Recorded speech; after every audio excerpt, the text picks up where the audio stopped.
till 1963. In the first 22 editions, when it was just Brits and Irish against the US, America only lost 3.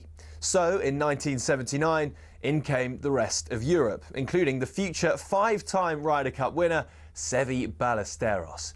Since Team Europe was established, the head-to-head reads Europe 13, USA 9. Home advantage is a big deal. Europe's last away win was the miracle at Medina in 2012, and America hasn't won on European soil since '93 at the Belfry. It's accepted that both teams tailor their home courses to suit their own players. For example, in Paris in 2018, Thomas Bjorn asked for the rough to be kept extra long beyond the green to target the big booming American drives. 10 years earlier, Paul Azinger did the opposite, and the Valhalla rough was trimmed right down. On both occasions, the home side were resounding winners. So what about the money? The most recent Ryder Cup in Rome drew in a record 271,000 spectators and boosted the Italian economy by €262 million. In the US, the PGA America TV deal with NBC is worth $440 million. But no Ryder Cup revenue has ever gone directly to individual players. That's until now. In 2025, for the first time ever, the US team will each receive a fee for playing in New York. Of course, in Rome, legend has it Patrick Cantley refused to wear his cap because he wasn't being paid to wear it, though he insisted it simply didn't fit. Either way, Team Europe have made it clear they're more than happy to keep playing for the sheer thrill, joy and prestige of the Ryder Cup.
Well, it's your fault. You put it on. I like it.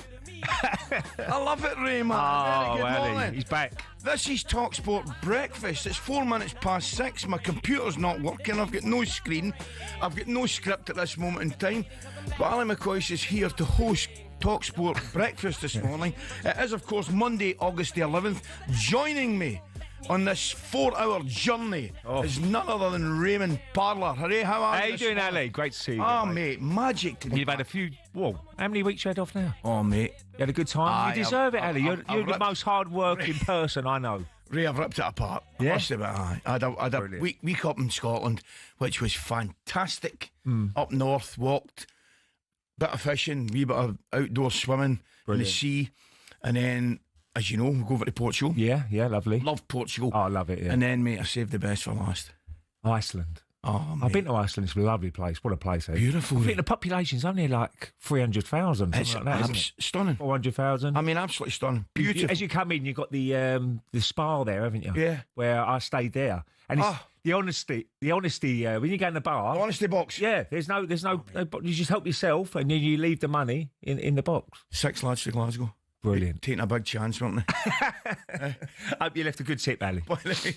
There was How was the fishing, mate? fishing was unbelievable. Best fishing I've been on, and I've been all over. I enjoy the deep sea fishing, but have you ever done a programme like fishing programme? No, mate. You should do that, shouldn't you? Dave Seaman's a man. Oh, he loves it. He loves it. Every time I see Dave or speak to him, he's on a fishing. Well, he's got the old carp. He's got to have it at the back garden, hasn't he? Yeah, I think he does a lot of it, and he loves it. Jimmy Bollard's another one, isn't he? I know Jimmy's good at golf, but he loves his fishing as well. I think Lee Boyer fishes as well. Lee Boyer, he's got lakes in. He's got France. France? Yeah, that's it. Lee. They go for the carp. And do you know what, Ali? They are booked out 2 years in advance. Amazing. He said it absolutely, and they've got like 60, 70 pound carp in there. It's incredible. Amazing. Well, we were catching fresh Atlantic salmon, and amazing. Beautiful. I mean, I caught one there, I think, in the tube. Can they give you a little bit of a... Oh, mate. Bit lively. See when it comes on, boof, and it's away. And I had this one on for about 40 minutes. Did you? Aye. I used to love the old tench. Yeah. Remember the tench? When you catch the tench and they go straight for the reeds. Brilliant. And you're like, exactly. Because we used to go a lot of night fishing back in the day. And believe it or not, we used to go to this place called The Chase, which was in Dagenham. Yeah. And you go there all night. And one night, do you know when you're just so tired, you nodded off? I nodded off like that. And my hand was on the rod. And I woke up. I always remember I woke up, all my gear been nicked. No way. All I had was a seat left. And I was only 15, 16. And I went home and Mum went, how'd you get on, mate? Did you catch anything? I said, Mum, I've only got a seat left. All my gear's gone. And everything got nicked. So they must have moved my arm off the rod as well. Nicked the rod as well. You're joking. Oh, yeah, nicked everything. And all I had was my seat left. Oh, man. I used to love fishing. I used to go quite often. You know, you had all these, you had the pike, and go for the pike at the same time. Oh, we fished for the pike the last time in Alaska. Well, you had a little roach on. You get a little roach on, the pike can go for the roach. Exactly. Yeah. We did a bit of pike fishing in Alaska. And then it's funny because the perch with the little teeth as well. We fished for some sea trout as well. Yeah. Caught a couple of brownies over and some lovely brownies over. Did you go in Portugal? Did you ever go fishing in Portugal? Do you know something? I don't. But and I said to the boys we'd go this summer, and we didn't. We just were too busy with other things. But I will do. Yeah, I think it's good. You'll enjoy that. Oh, I love the fishing. Yeah, that's all I eat when I go out there, mate. Oh, I love it. Brilliant. But a soul. See. Now you're talking, Ali. But it's magic, isn't it? So, what about yourself? Did you get? You're busy. I went to Singapore with a team, which was great. It's great to see the lads and whatever train and the support out there, Ali, is unbelievable. You don't realise how big the Premier League is. It's amazing when you go around the world. I mean, I was lucky to go Australia back in the day. This was Arsene Wenger's last season in charge, and 80,000 people turn up at the games. I mean, it's brilliant. It's amazing. It's amazing. Then you go to America. And one thing about when you go abroad to Asia and America and all that, they all wear their colours. So I went to Arsenal Man United in America. Every single person had a shirt on, either Man United or Arsenal. Yeah. Amazing, really. Great. I mean, the merchandise they sell out there, it's ridiculous. How much money they make. What about the team? I know you can't. I'm the same as you, mate. I know you can't really take a lot into pre-season. No, it's all about getting fit, isn't it? Of course it's all about getting ready. How did they look? Them to impress you? I don't know, the youngsters were very good. But Declan Rice, he's going to have another big season, I should imagine. All they've got to try and do is get less injuries. Yeah. Because last year it cost them. Definitely. They've got a little bit of depth now. I mean, Zubamendi's going to be a good signing. I think so. In that midfield area. Do you think I'll allow him Rice to kind of move one forward? Yeah, Declan Rice is going to get forwards, probably score more goals, I should imagine. As I said before, youngsters look really, really good. They're only going to improve, hopefully. But yeah, as you rightly say, I don't take too much into pre-season.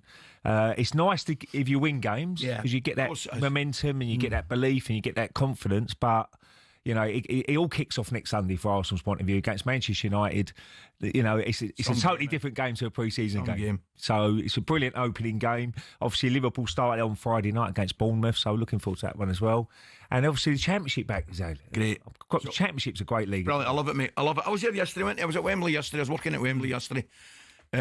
First half. Palace are a decent side, didn't they? Hey, Palace do well, you know. The fans right get behind them. Brilliant. Great crowd. They look as though they can't wait for a European trip. Yeah. Let's hope they get there. I hope so. Let's hope they get the Europa League. I do. I think it's later on. I think it's fair.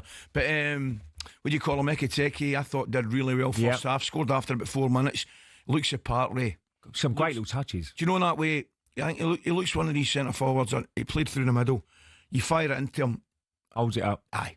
You know what I mean? One and two touch football. See if you're a midfield player, you're confident firing it into him and it'll stick. Yeah. Wirtz did fine. Wirtz did well first half, and then Palace came into the second half when Ekiteke went off. Actually, bit more energy. Well, they took him off, and Liverpool came. Who come on for him? I'm trying to think. I've got it written down. Harvey Elliott come on. Who else? Hold on 2 seconds. Got it written down there. Elliott come on. Who else? McAllister come on, Endo come on, and Robertson come on later on. Okay. But tell you did well. Adam Wharton did well. Oh, good player. Played well. I've always really rated him. You know, he's one of them sort of players. He just gets on with it, the job he's got to do. He's had that little. He always looks forward. Ball comes in, he always looks forward. Well, you always say that to anyone, don't you? Yeah. First pass forward. If you can't go forward, then you go sideways. Yeah. It's always been like that, but I think he's got a real chance. I really believe that Tuchel will look at him. So do I. It's a massive season. So many players, isn't there? I mean, World Cup coming up, Ellie. So you've got to really show yourself.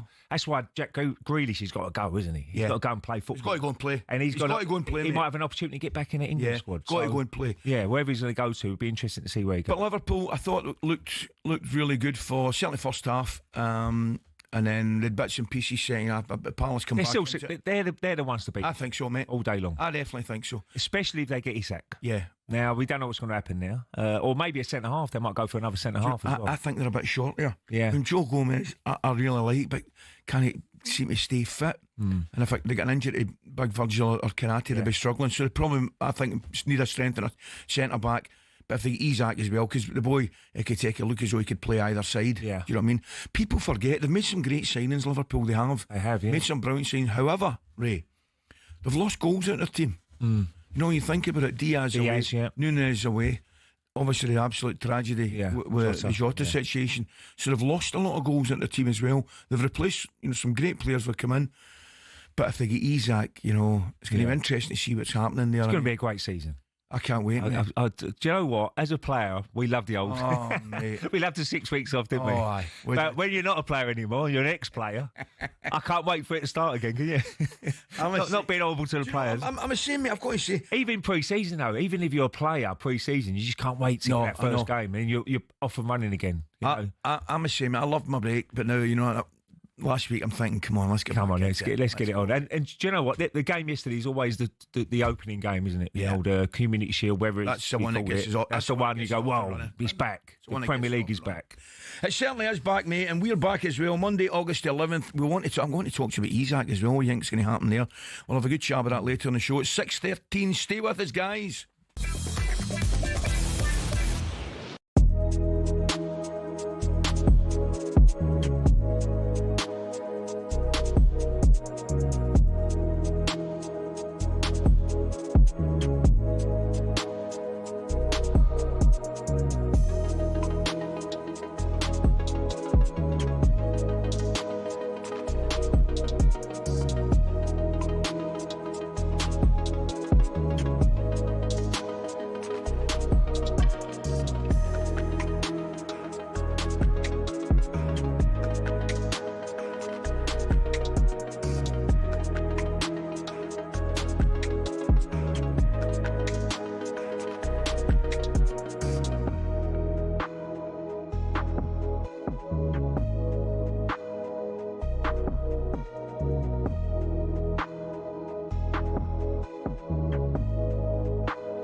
Ireland, I'm going to tell you something, mate. Yeah, go on, Ali. I was there. Oh, was you? Oh, my goodness. When was I there? Saturday night. Murrayfield. Oh. Wait, I tell you, I was shattered right enough. I got back in from Reykjavik about 2:30, 1:30 it was in the afternoon. Yeah. I am, by the way. What a band, eh? Took me about 2 hours to get through Glasgow Airport, man. Honestly, the queues. Is it? I come in behind that Dubai flight and there was about 6,000 folk got off it, man. The Nightmare. passport control was crazy. Anyway, went to watch a big fella. The big fella was playing. I got him, he was at home. Got back at the house, back through to Edinburgh. And the concert. Brilliant. They were sensational. Yeah. I mean, I saw him. I can't believe I saw him. I was gutted because I had tickets and I had to go. I went to Singapore. And I was Oh, no, mate. it's the weekend I had tickets for.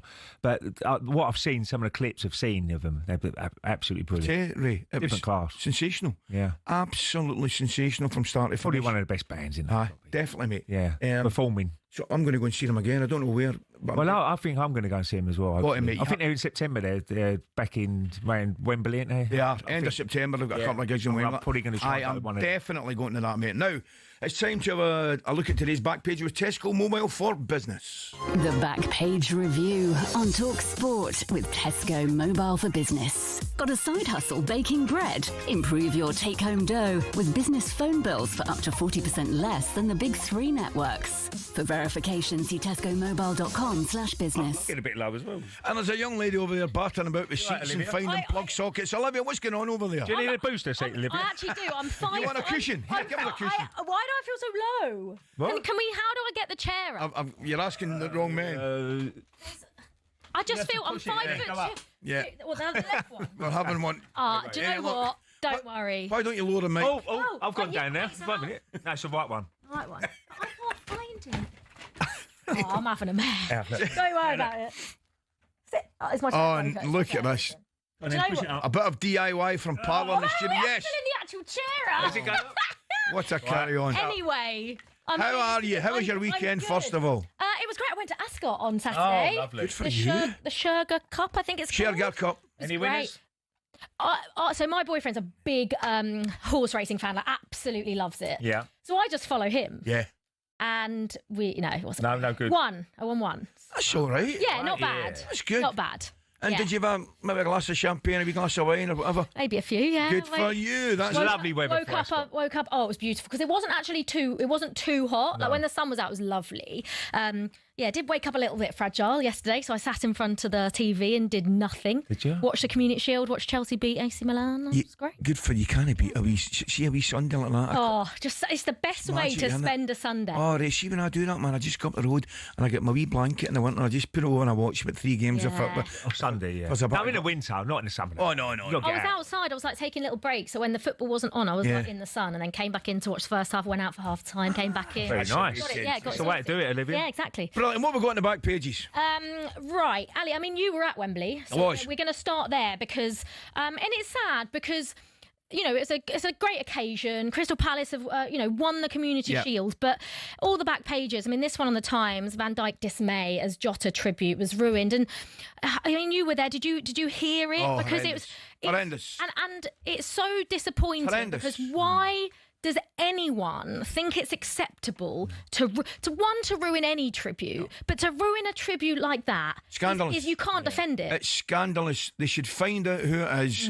Cameras all over the place and name and shame, because I mean that's beyond football. That's beyond anything, Olivia. It is. I just think it's so distressing that somebody would do that. It's an absolute scandal. And you're asking me the question: could we hear it? Are we sitting with headphones on, obviously doing the comms in the game? Yes, we could hear it. And Fletcher and I just looked at each other and shook our head. I don't know what goes through people's It's a heads. shame. Terrible. It's such a shame, and obviously Virgil van Dijk, fair play to him because he's come out and called it out. However, Ray, I don't know if you've heard what Arne Slot had to say. Now, I really like Arne Slot. So do and I. I think everyone, I think he speaks well. I think Correct. everyone's really enjoyed him in the Premier It's League. a bit like Jurgen Klopp when he first came Correct. back. When he looked Correct. like the way he Yeah. conducted himself. Absolutely. 100%, but he's come out and almost defended the noise and almost said, I don't think they were trying to disrupt the minute silence. Maybe they didn't realise it was a minute silence. Now, I really like Arne Slot. I'll just put that out there. I think he's brilliant. I didn't. I think if there was ever a time to call out a section of your own fan base, it was for that. And I'm glad Is it people in the concourses inside, maybe? I didn't sound like it, really. It sounded like it. it, Didn't sound like it, so I didn't really. I just thought it was an embarrassment for the game. Yeah, it was an embarrassment for the game more than anything. I don't know. Maybe Arne Slot's just, I don't know.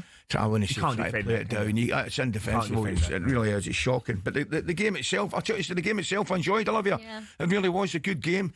Thought Liverpool started really, really well. Palace come into the second half. Yeah, I like to look at Liverpool's new signings first half. Ekitike looked good, didn't he? I was having like, him. do they even need Isak? But actually, maybe they do need it. I don't know. Do you think they need? Because actually, when you look at their attack, now that they've let go of Diaz and Nunez, and obviously the tragic Jota. Yeah. Hugo Ekitike is their really only recognised number 9. Well, I think anybody would want Isak. yeah, absolutely. But do they need him? Oh, well, do you know I'm something? sure they do. I'm sure they do. Well, I'm going to tell you something. There was a massive difference in their play when they took him off. Yeah. Because they played without an out and out number 9, and it was evident. You know, they didn't have the same level of performance. I thought they dipped. Fair play to Palace, come back into it. Some good performances from Palace, but there was a massive difference in Liverpool's It's all performance. about Palace now keeping When the their centre players. forward isn't went it? off, yeah. If they can keep Eze, Gay at the back, then Tell you who did well.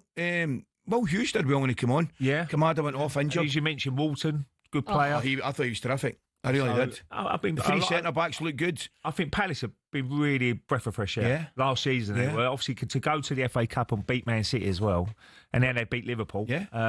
Fair play to them. Absolutely. And how about Justin Devaney's penalty, by the way? By the way, Also, save the can we best for talk last. about how bad that penalty shootout was, please? Because 5 out of the first 8 penalties were missed. It's the second worst penalty shootout I've seen in a long time. Yeah. But it's the second worst by some way, but I need to tell you, the worst was the worst. Oh, God. Without going into too much detail. I mean, yeah, for fair play to him, coming off the bench, stepping up and putting that top. Do you know what I didn't know? What? He was at Kilmarnock and Airdrie. Was he? Aye. Oh, I didn't know that. I read that somewhere. He was at Kilmarnock and Airdrie. I loved it. And he came on and just whipped it. It was the best penalty in a long Yeah. time. And Henderson loves a penalty shootout, doesn't he? Doesn't he? What I'm taking the bonnet off. Taking Take the hat off. Brilliant. He took his hat off after one of the saves and he's waved. Yeah. A couple of them were brilliant. They weren't even a couple of them were really good saves. And then just finally, on the back page of The Sun, there's a good story on Kobbie Mainoo. It's his main issue. Kobbie struggling to find role under Amorim. I mean, it feels like a year ago we were sitting here going, he was playing for England and we were all very excited. Now, obviously, Man United have bolstered their attack, I think, brilliantly. I think they've got a very good front line now. Don't disagree at all. I still think, though, a number 6, I know they're in for Carlos Baleba, who I think would be an absolutely brilliant signing, but whether or not they will. But do you think maybe, Ray, someone like that, a Carlos Baleba, could unlock the best of Kobbie Mainoo? Yeah. Well, look, he's got to just keep working hard, isn't he, in training as a youngster. He's still a young player and he's still so young. So, I mean, you can't take a lot of that. And that's what you want. If you're Manchester United, you want people fighting for their positions. Yeah. And no one's guaranteed to get a game. And that's exactly what you need for a big club like Manchester United. And it's going to be really interesting to see how they do this year. I think so. I think they've made some good signings. I think Casemiro has been a brilliant player. I just worry about a wee bit of lack of pace in the middle of the park. I think the front three different class now. They'll have a good front three, score goals. Just I'd be a wee bit concerned about lack of pace in the middle of the park. Yeah. And I think just defensively and the goalkeeper, I think, as well. I think, are they going to just go with I'm going to score more than you this season? Because it feels like that attack is really good. But actually, defensively, I don't think they'll get away with that against the top teams. I don't. They can't get much worse than last year, though. No. That's only one thing going for them. All those guys, if they can make a difference, score a few goals. See, the thing is, right, top 8 is a good season for Man United. Do you know something? That's the way I'm looking at it just now. I think they've made some excellent signings in forward areas, but so's everybody else. Yeah. Do you know what I mean? So competitive. It's really, really competitive. The ones I fear for a little bit, I'd be a little bit concerned, would be Newcastle if they lose Isak and don't have time to get somebody else in. But they're going through a couple of strikers, aren't they, at the moment? Yeah. Jackson, is it? Speaking about Jackson, weren't they? That'd be a very good signing. It was frustrating because everyone starts talking about Nicholas Jackson like he can't play football. Like last season was his season before last. Sorry, it was his first season as a number 9, and it was a good first season in terms of numbers. given, he had a lot of chances, probably could have scored more. Last season, he was such a handful. That first part of the season, he was so good. I think he scored 14 Premier League goals last season. So it's not bad. And I think he's a real handful. He's just got discipline, a little bit of a discipline issue. And I just think, I agree with you, everything you've said there. And I also think there's just a little bit of lack of composure in front of a goal. He's younger as well, and he will improve. I don't think there's any doubt about that. Yeah, I like Jackson. I do. A little bit like Hoyland. I do like Hoyland. Where's he going to go? But there's just no composure. Nah, he's got to get moving on, hasn't he? He's got to go. Needs a little bit more composure in front of goal. Olivia, we will be seeing you later on. Thanks very much for your input with the back pages there. Coming up, Arsenal fans are already getting excited. Overexcited, it says here. Who wrote that? And the main man scored in a pre-season game. I thought it said every pre-season. What do you think? You think that'll make a difference, Jokeris? Oh, absolutely, yeah. I mean, we all know they're dying out for a striker. So it was one of them situations. Who was they going to get? Jokeris looked like he said, right, no, I want to play for Arsenal, and they've got their man. So he's gonna have a lot of opportunity. Now, in Portugal, he was brilliant, Ali. Yeah. It's all about, as a striker, you've been a top striker yourself. It's all about making the right runs. 100%. If the ball's going to go into the right areas, you make the right runs. It doesn't matter what league you're in, but if you're making the right runs all the time, and that's what he's got to do. I think he'll do that. 1 Emirates Cup. We're going to discuss that next. Stay with us. What time have we got? 6:29. The Back Page Review on talkSPORT with Tesco Mobile for Business. Got a side hustle baking bread? Improve your take-home dough with business phone bills for up to 40% less than the big three networks. For verification, see tescomobile.com/business.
What football ground are you thinking of when someone says this? Really tough place to go. Difficult place to go. Such a tough place to go. It's a tough place to go at the moment. It was a really difficult place to go. But what are the toughest places to go, really? We've had a look.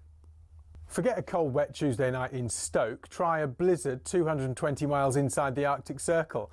When Chelsea lost at Tromsø in Norway in the Cup Winners' Cup, a massive snowstorm hit at half-time. These two boys and their brooms were absolutely no match for it. We're staying in Scandinavia for Scotland's toughest away day on the side of a cliff in the Faroe Islands in Euro 2000 qualifying.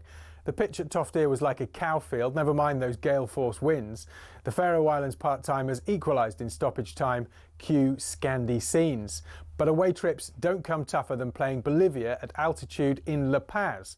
Or so we thought. The Bolivians have now taken home advantage to another level, literally 500 metres further up the Andes to the country's highest city, El Alto, 4,100 metres above sea level.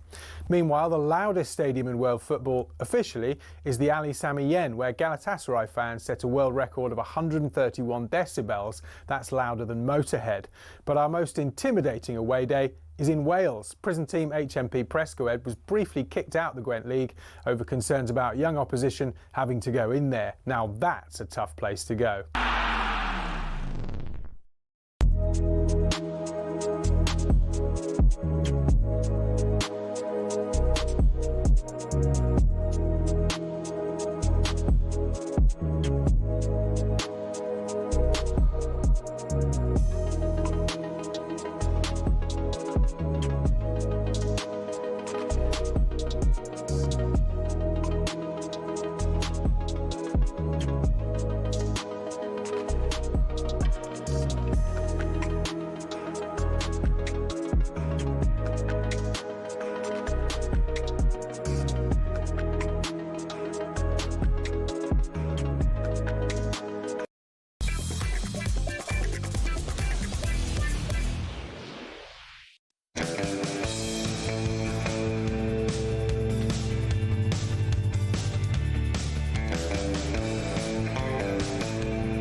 Okay, mate, this is talkSPORT Breakfast. Arnold Clark. Get the UK's best used car deals guaranteed. I don't know about this one. Ally McCoist here this morning. And Ray, who's this coming from? Monday. Pigeon Head Parlour. Oh, Ali, I'll show you in the break. Okay. I had to eat pigeon head in Hong Kong. No way. They eat some weird stuff out there, don't they? Pigeon. We all know that, but it was a pigeon, but it looked like looked like he was winking at me as well.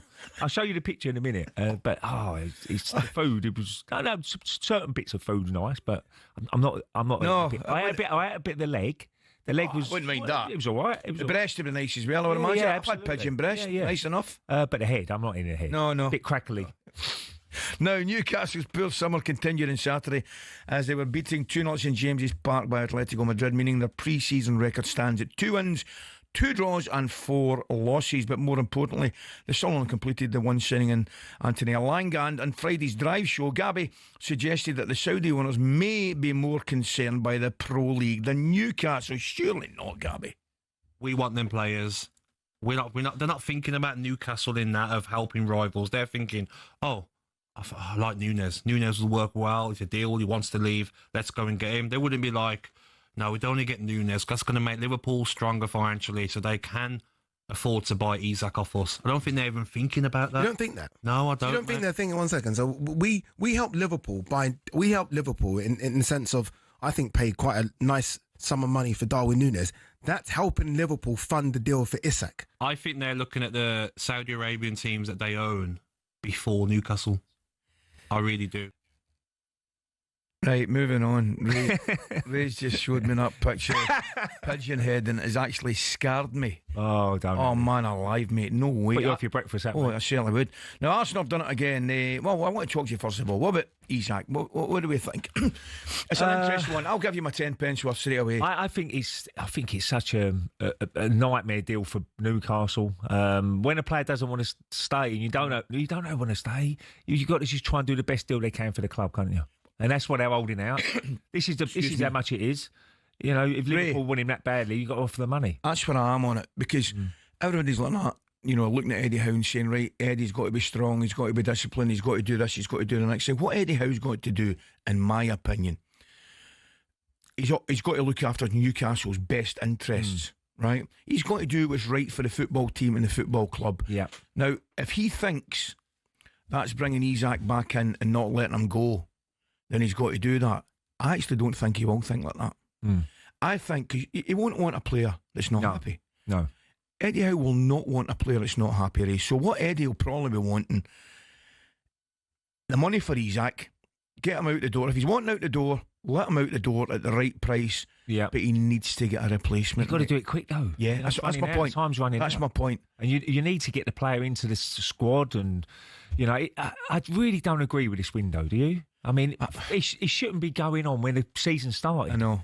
You know, you could play for two games for a club, then you get bought. I know. It's ridiculous, and really. The selling club has not got time to replace exactly, it. And they got that's what I think. And Newcastle are stuck between a rock and a hard place right now. What has he got left on his contract? Is it 3 years left? I would imagine. So 3 years. You could have done a deal with him. You could have said. I've got to say, it's a gamble. I don't think he's handled it particularly well either. No, I don't like players. No, what they do. Far from Newcastle have been so good to him. Do you know what upsets me a little bit, right? Footballers, when that situation arises, right? I just think it's the right way to do it. There's a right way to do it and there's a wrong way to do it, and I think he's doing it the wrong way. Of course. See, when you sign a contract, as soon as you put pen to paper, the first thing you should be thinking about is, I'm going to honour that contract because I'm happy with it. I've signed a 3-year contract, I've signed a 1-year contract, I've signed a 4-year contract. If you're happy with it, you should be thinking, right, I'm going to honour this. Don't worry about other players. Correct. Yeah. I should be signing it for 2 years, I should be signing it for 3 years, 4, whatever it is. You can't sign a 4 or 5 year contract and after a year say, I don't fancy this. I understand it if you're not in the team and you maybe say to the manager, look, knock his door, bump, bump, bump. You're not playing me. You don't fancy me. What about letting me go? Yeah. That's a different issue entirely. And then the manager will maybe say, yeah, I understand you want to play. He's their main man. Yeah, you're surplus to requirements or whatever. That's a different situation. I just think you've got to handle it a little bit better. I'm totally with you, Ellie. I mean, you got. Why'd you sign that contract? Why didn't you say, I want a 3-year contract? Correct. Whether Newcastle can say to him, look, give me 1 more year. I think that's what Sir Alex Ferguson did with Ronaldo, didn't he? Give me 1 more good year, and then you can go. But then you're taking a gamble that he doesn't get injured. If he gets a serious injured, like Carwell's got now and Maddison, the ACL, suddenly you're in trouble as a club and as a player. So it's, as you rightly said, it's the right way to do it and the wrong way to do it. And I don't like to see that. Do you know who was very loyal with contracts was Arsene Wenger? Yeah. Back in the day. Yeah. I mean, he signed a 5-year contract because that got him the revenue to build a new stadium. Yeah. Or they wouldn't lend the money to Arsenal. But he could have gone Real Madrid. He had opportunities. He said, no, I've signed a contract. I'll be loyal to the club. Correct. So that's why he was a little bit disappointed at the end of his reign. Yeah. And I went a little bit wrong. I can it went a little bit wrong for him. Yeah. But that's why he was so disappointed with the club to say, well, you've been sacked. Because he could have walked away halfway through his contract and Arsenal wouldn't be where they are now with a new stadium and all that sort of stuff. 100%. And I just think sometimes the players, need to have a think about it and say somebody like Jack Grealish is in a completely different, right? He's not playing, No, and Jack Grealish could have thrown the toys out of pram and said, look, I'm not playing. I want away. I want this. I want the next thing. I don't think he's done that. No. I think he stayed there. He clearly be unhappy if he's not getting enough game time, right? He'll want to play. But I think he's handled the situation better. Absolutely. Isaac's gone, look, I want to go to Liverpool. And I get it, but if Eddie Howe and his board and his owners think, well, we've had an offer here, 120, 130 million, it's a completely different situation if he pulls Isaac in and says, look, big fella, we've received a bid here for Liverpool. Yeah. We can't knock that back. We feel it's a good deal. Even then, Ray, Isaac has no obligation to go because he's signed. He obviously would go and he wants to go. But if he wasn't happy with the move, he says, no, I'm happy at Newcastle. I want to stay here for 2 or 3 years. Well, that's a problem with a lot of clubs, isn't it? I mean, you can't get the players out. Look at Manchester United. Yeah. They're in that sort of situation now. I know they've got Rashford out now and Garnacho looks like he's going to go Chelsea. But it's really hard. Once you sign that contract, the player, as long as you turn up for training every day, correct, on time, correct, you do everything what the club asks you to do. Yeah, you're doing your job. Even if you're training with reserves or whoever you're training with, then you can stay for your contract. Yeah. And if you're on big money, that's the problem you have. And that's why when Chelsea was signing people on 8-year deals and it doesn't work out and they could just sit there for 8 years in reserves and take the money, it's, That's when the player, though. Of course. You regret it when you finish. Well, you want to play, don't you? You look back and say, all them years I've missed. In my prime, I'm not even playing. 100%. Ray, if they're on good money, that's one thing. But the first thing you want to do as a professional football players play. Yeah. So if you're sitting there, I know you would think, I could sit here and take the money, but no, where's your professional pride? Absolutely. You've got to go and play. Yeah. Okay, we're moving on to your old club, Arsenal. They've done it again, a bit of wind up here again. Emirates Cup champions for the 4th year running. It's also the 4th time Mikel Arteta has won the pre-season tournament as a boss. He also did as a player. Right, the 3-0 victory of Bilbao even.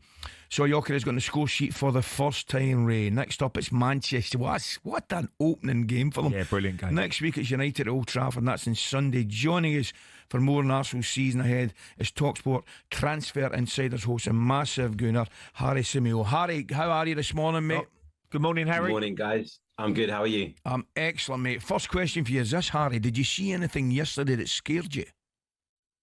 In terms of Arsenal scaring me? Or No, Liverpool. Sorry, Liverpool, mate. Sorry, I was talking about Liverpool. I mean, Liverpool in the final third looked brilliant, but I expected that. I have to say they looked a little bit vulnerable defensively at times, but I think when you look back at what they were last season and you look at how reliable they were in that area of the pitch, I don't think we should really read into what we saw in the Community Shield final. We know that you're not quite up to tip-top shape at that stage, and we know that the final week building up to the Premier League season is where all the fine-tuning happens and where you kind of make sure that your conditioning is at a top level. So nothing really scared me because nothing really surprised me, but equally I'm not going to read into any deficiencies that we saw from Liverpool. I still think they'll be right up the top, and I think it's going to be a fascinating title race. I really do. Yeah. I think this could be the best one we've had in years. Just, Harry, you happy with the window so far for Arsenal's point of view? Do you think there is one more signing, or do you think that's it? They've done their money and they've got all they wanted in through the door, and now they've just got to concentrate on that first game?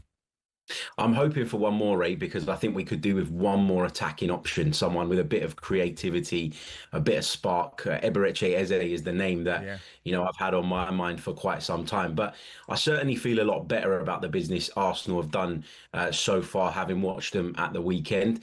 The couple of pre-season games before that, there wasn't really that connection. There wasn't really that kind of rhythm to Arsenal's game, and that caused a bit of panic and a bit of concern. But what we saw at the weekend I thought was really positive. Some really good combinations between some key players, a slight adjustment in the balance of our midfield involving Rice and Zubimendi, which I thought worked really well. And obviously we've got an out-and-out 9 now, and we need to adapt and adjust to be able to kind of feed him and provide him that supply line.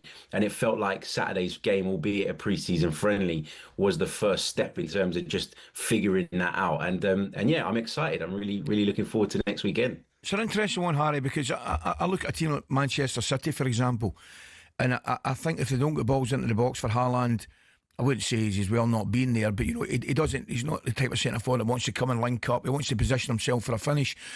In relation to Gyökeres, Harry, do you think Arsenal have to change their game a little bit and put more deliveries into the box? Because they're obviously a very, very good footballing side, but will they have to change their style ever so slightly, do you think?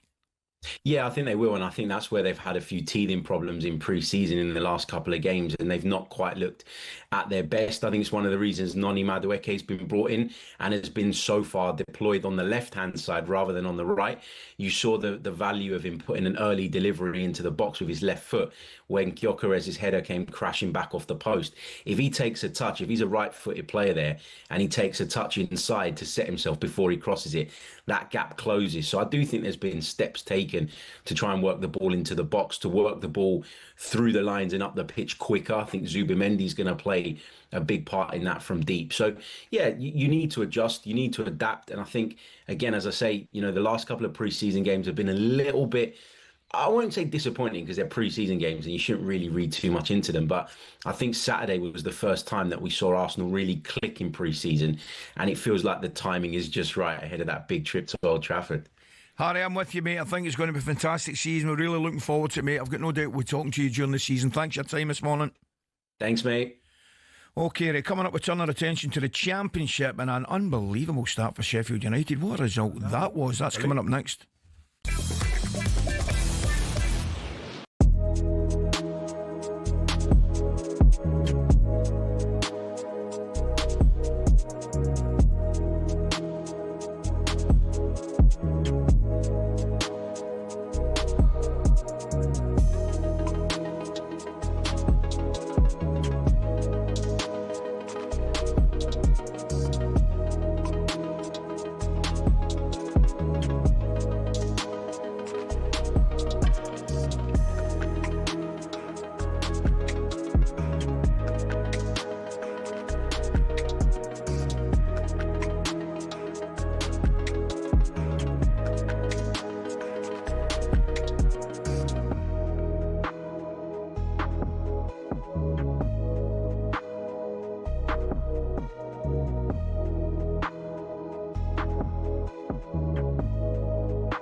Okay, talkSPORT breakfast at 6:50, and it was a miserable start to the season for Sheffield United.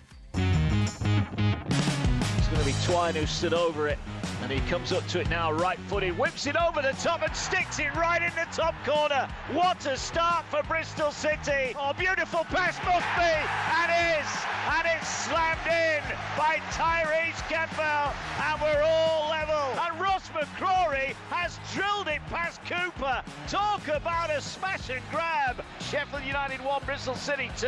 What a start to the second half. The Bristol City fans are going ballistic behind that goal. Sheffield United 1, Bristol City 3. Here's Twine, has a touch, shot deflected and in.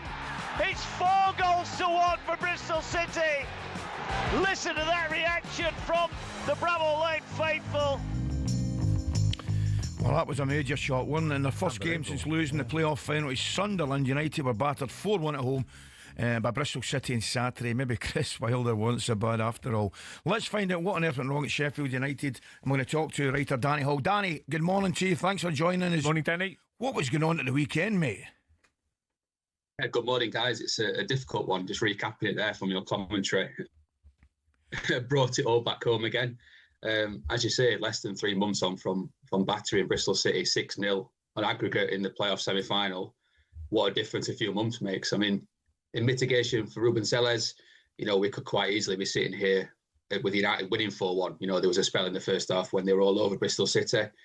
Unfortunately, football, as you know, Ali, and you know, Ray, football comes down to big moments, doesn't it? United didn't take the chances. The keeper had a day out of it. And then, unfortunately, the other end, they were so open. They're absolutely wide open. I mean, we know Ruben Selles' style is like that, but I think that was just taking it to a different level. They were defensively so bad. Bristol City exploited that. They knew what was going to happen, and they had a day out of it as well. And yeah, it's not the start that he would have wanted, or anyone would have wanted, from a Sheffield United persuasion to the new era. Danny, are you happy with the squad they've got now? Did you lose? How many players did you lose during the window, and who have you brought in? To answer your first question, Ray, no. I don't think Ruben Selles is either. He was asked in the pre-match build-up, "Are you at the minute capable challenging for promotion? He said in the short term, yes. In the long term, no. So he's under no illusions that, as it stands, they are some way off it. They lost 9 players from last season, 6 loanees, and then they sold 3 or 4 players since then, I believe. It's hard to keep count at the minute. There was 3 who went last week alone, including 2 of the best players from last season, in Souza and Ahmed Hodzic. And they brought in effectively 3 senior players, or 3 first-team players, and then 2 development ones from Bulgaria who've been identified by AI. So the owners are going down a new route. Their preference for a statistical model is well known. The issue is that, you can't lose sight of the here and now. If you're looking 2, 3, 5 years down the line, unfortunately, you don't always get that much time in football, do you? United have got parachute payments this season. They end after this season. So, if you look at it objectively, they've never got a better chance to get promoted than the here and now. So I think it's really important that the owners don't lose sight of that and back Ruben Sellers, who I feel sorry for, really. He's almost been sent into war with a water pistol, hasn't it? When you sell 3 of your, or 2 of your key players in pre-season and send him into the new season without, with 1 fit centre-half, 1 right-back and 1 dedicated central midfielder, you look at results like Saturday and you go, what did you really expect? Danny, what's the general feeling then amongst the fans? I can hear a little bit of deflation in your own voice, and I get it and I understand it. And I'm looking at Sheffield United, and from listening to you there's been a dramatic change at the club, obviously in personnel, management, ownership and all that kind of stuff. You've just said I've decided to go down a different route. Excuse me, and I always think you've got to give things a little bit of time. Where are the United fans, regarding that? I imagine they will give them a little bit of time, but a few more results like Saturday, and they won't be too happy at all. Exactly, yeah. Time in football is a precious thing, isn't it? And you don't always get it. United, I think it's fair to say, I'm talking as one of them as well, are not the most patient fan base that you will ever experience. There was a call on local radio asking for Ruben Sellers' head after the game on Saturday. His first game and his first loss, and they were calling for him to be sacked. I think it's a little bit. I think it's a lot of frustration at the minute. To be fair, I think most of that is being directed above Ruben. I think it's being directed at the owners in terms of the, if I'm being kind, slow transfer window so far. I mean, the gaps are so obvious. It's so obvious what they need. Yeah. The targets are there. They've been identified. It's just now a case of getting them over the line. There's question marks about why they had 2 centre halves going into the season. They sold 1 3 or 4 days before the season started. They haven't got a replacement in. There's question marks about why that happened. Football 101 really is you get your signings in before you sell your players, isn't it? In an ideal world, that's not happened. They're still trying to replace, so many key players who left last season. And then, of course, there's the elephant in the room, as you mentioned, in terms of Chris Wilder. That was a monumental decision to get rid of him. One at the time that I didn't agree with. I wrote that at the time. I think a lot of people also said the similar thing. I'd have given him the chance to go again. I think everything was set up there to go again. The platform had been laid. Very unfortunate last season to lose that playoff final. You look at the game in isolation, and so many things went against Sheffield United on the day. I don't think there was a huge lot wrong at Bramall Lane, but to make that change was a almighty decision. Massive call. Danny, just a quick one. I just want to interrupt you, sorry, but before you go, and I know you've got your own problems after the weekend, but how are you feeling about across the city? I mean, there's no shortage of problems there either, is there? Just a bit, yeah, to put things into context, dear me. It's a difficult one because you see it almost personally and professionally, don't you? I mean, it's a proper football club. You put rivalries aside, Sheffield Wednesday is a proper, almost, established football club. But to see it go through such difficult times is really difficult. I think when you have a city rivalry like Sheffield, Ali, as you'll know from where you're from, you always want to be on the top of your rivals, don't you? You always want to be above them and see them suffer a little bit. I think that's fair. I think if the shoe was on the other foot, it'd be exactly the same for Wednesday as well. But to see the level that it's gone to, and to see decent, ordinary people suffering, not getting paid, losing their jobs, having that uncertainty about the mortgage at the end of the month, that's what I think of. I don't think about the points deductions or the players or whatever. I think about the ordinary people, the lads in a ticket office and the girls behind the counter. They're 100%. The ones who 100%. Hopefully get sorted Smashing, Danny. Listen, thanks for your time. Cheers, Danny. And I'm sure things will pick up over the season. Thanks for your time. There's still to come in breakfast this morning. Superstar Breakfast preview on talkSPORT with Travis Perkins. Download the new improved app to easily manage your accounts and quotes. Okay, Liverpool fans, did yesterday's Community Shield give you some cause for concern, or were you happy, particularly with that first half? Gary, the Liverpool fan, thinks they're light up top. When he made the subs, we didn't really have a lot to change up front. Once we took Ekitike off, we had to put the two 10s as strikers. Spot on, Gary. 03717 223344. Is it a must you get Isak over the line? How much should you realistically pay before walking away? Palace fans as well, what can you achieve if nobody leaves over the next 19 days? You have got to be happy, particularly your last two performances at Wembley. And obviously, I have to speak on Rangers as the producers are trying to push the narrative that the title is over already. Poor lads, very poor in behind that window. On that note, I've Stoke already won the championship. All that and more to come. That was a look ahead with Travis Perkins. Superstar Breakfast preview on talkSPORT with Travis Perkins. Doing what matters for the trade with easy delivery tracking and 2-hour delivery time slots. Terms and conditions apply.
The Lions. Real-life fantasy rugby. Bitter rivalries set aside in a quest to create the world's best team in weeks. There's nothing like it, but who on earth had the idea and how did it all begin? Incredibly, the first Lions tour was organised and funded by three men who played in England's first ever Test cricket match. Opening bowler Alfred Shaw, opening batsman Arthur Shrewsbury and captain James Lillywhite. The 1888 Lions squad then made up of 17 English, 4 Scots and 1 Welshman and a Northern Irishman took a 46-day boat trip to New Zealand before heading to Australia. The Lions weren't alone on the boat. Also on board were 300 stoats and weasels who were brought over to eliminate New Zealand's rabbit problem. The first ever Lions captain, Robert Seddon, died of drowning midway through the tour while sculling on a river. Andrew Stoddart, who was another of the cricketers there, took over and was the star of the tour. The next one was the first to get official recognition from the RFU against the newly formed Springboks. Although the Lions won the series and beat the Boks again 5 years later, in the 12 series since in South Africa, they've only won 2. New Zealand has proved an even tougher hunting ground, just a 1 series win for the Lions in 11 attempts, which came in 1971. And then there was that nail-shredding drawn series in 2017, only the second in Lions history. Only once have the Lions clinched a series after losing the first test, 1989, when David Campese's infamous ghost pass was pounced upon by Ian Evans. Before World War II, the Lions had a dark blue strip, which on the 1930 tour forced the All Blacks to play in all white. So in 1950, the iconic red shirts, white shorts and blue and green socks combination was born. It remains the symbol of the greatest alliance of adversaries in all of sport. To borrow the phrase from Jim Telfer, the Lions is Everest.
Okay, 4 minutes past 7, Monday the 11th of August. This is talkSPORT Breakfast with the Arnold Clark app. Buy a car and opt into Arnold Clark Rewards to enjoy access to great giveaways and indeed everyday perks. Ali and Ray with you this morning. Now the football was well and truly back this weekend in the Championship as well as the Community Shield, and as usual, talkSPORT was the place to be.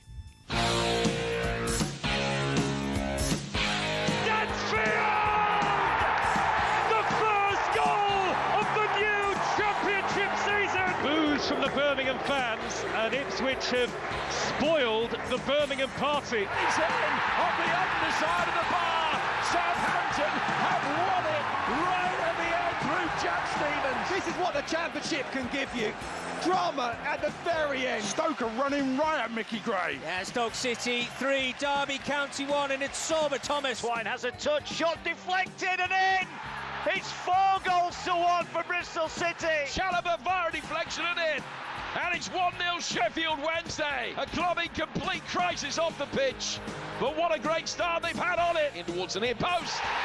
And Sheffield Wednesday's defensive resilience is finally broken. It is victory for Leicester City on day 1 of the season. On the screens is a message. Rest in peace, Diogo Jota and Andre Silva. You'll never walk alone. Wharton sends Sarr away into the penalty area. Heavy touch, but he finishes up the inside of the post, and Crystal Palace equalise. Full time at Wembley with penalties to come. Crystal Palace 2, Liverpool 2. Young Justin Devaney drives the ball high into the net, and Crystal Palace celebrate. They win the Community Shield, and once again at Wembley they're glad all over. When we say we're back, we're so back.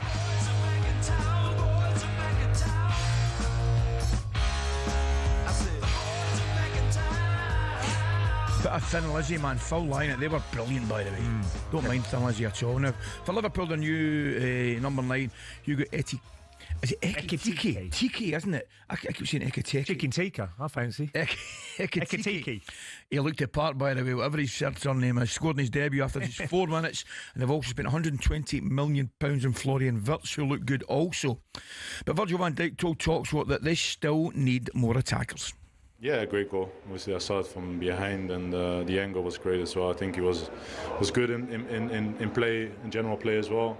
So yeah, I think more to come. Keep working hard and be important for us, and it's good for him that he's off the mark.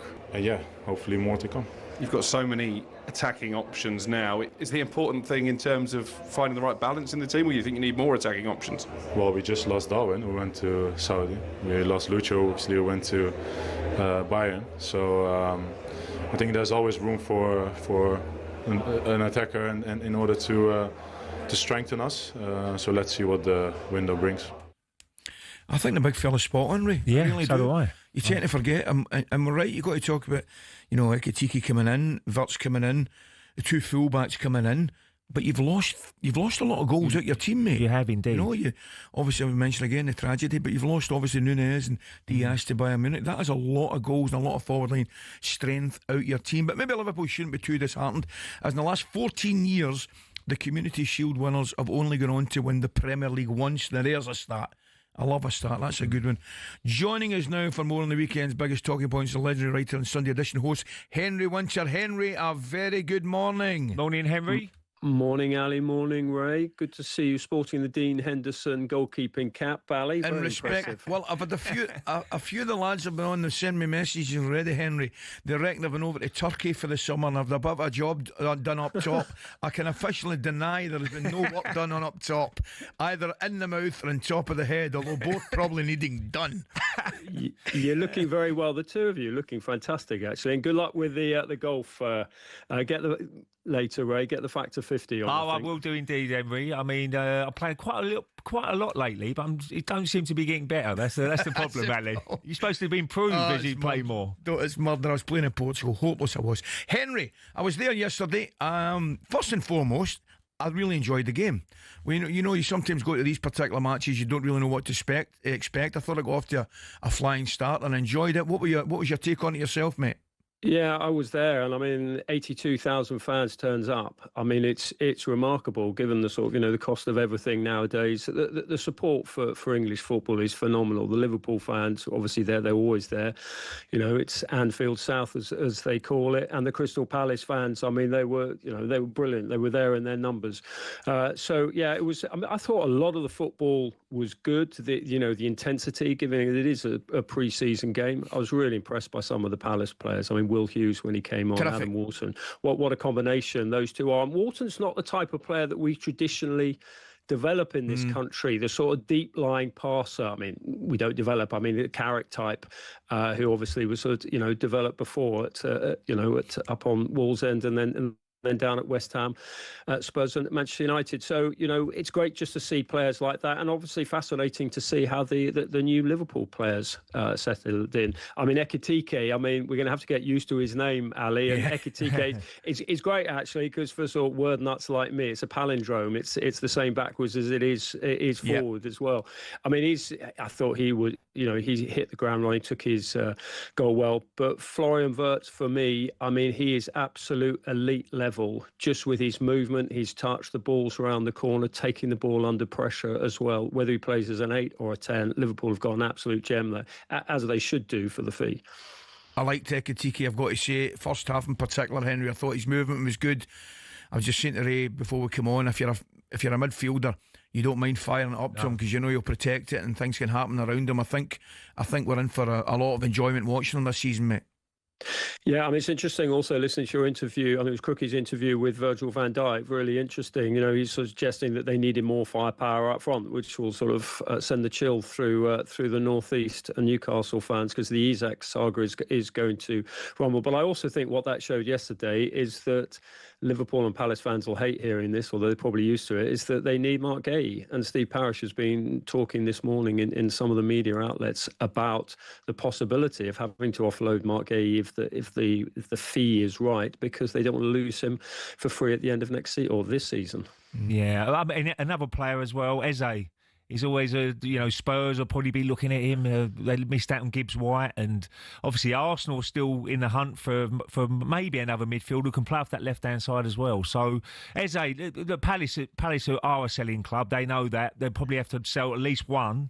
And it looks like it could be Gay because obviously what you just said there, Henry, with his contract, that you can't lose him on a free transfer. But if they can keep the players, Palace it's been a remarkable couple of years for them, hasn't it? Yeah. I mean, the manager coming in, he's changed the style of play. They're exciting to watch now. And to beat Man City last year in FA Cup and obviously beat the title contenders or the favourites really for the Premier League next year yesterday, it's Palace fans will be very excited about the new season as well. They should be, and we should give credit to Oliver Glasner here because what a fantastic job he's done. You know, we've seen the issues that Manchester United have had trying to bed in 3-4-2-1, and he's done it superbly. Your point on Eze is a good one. I mean, I think he's a sort of left-sided number 10. I didn't think he actually had his best game yesterday, but he was sort of slightly different position, a little bit more sort of tactically disciplined, slightly deeper. But he's such a player, and you can see why Arsenal are interested in him. He's not a left winger. You know, they bought Madueke in who can do that, and Martinelli there. But I think as just a sort of support as a sort of left-sided number 10, he's a special player.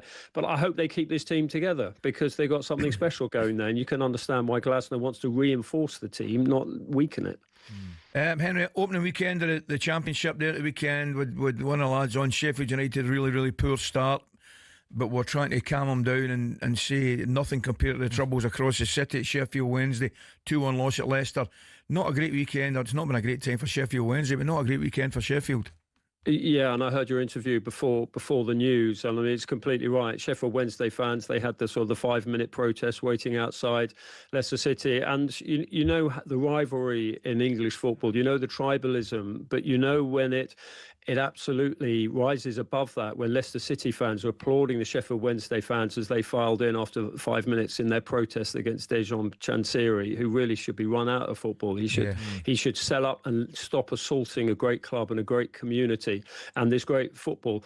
And, you know, we're seeing it across the country. We've seen it at Morecambe. We've seen it at Reading in the past. We've seen it at Wigan. It is all over. We have to protect these great clubs, or protect any club, from owners who have whether they've lost their way, whether they haven't got the financial resources, whatever their motives are, they have to be protected from them. And the independent football regulator is coming in. Well, they're here already to protect, as the fans' friend, to protect them from owners who lose their way. Before I let you go, Henry, the biggest tragedy of all is the word palindrome in itself is not a palindrome. That's where I sit on it, mate.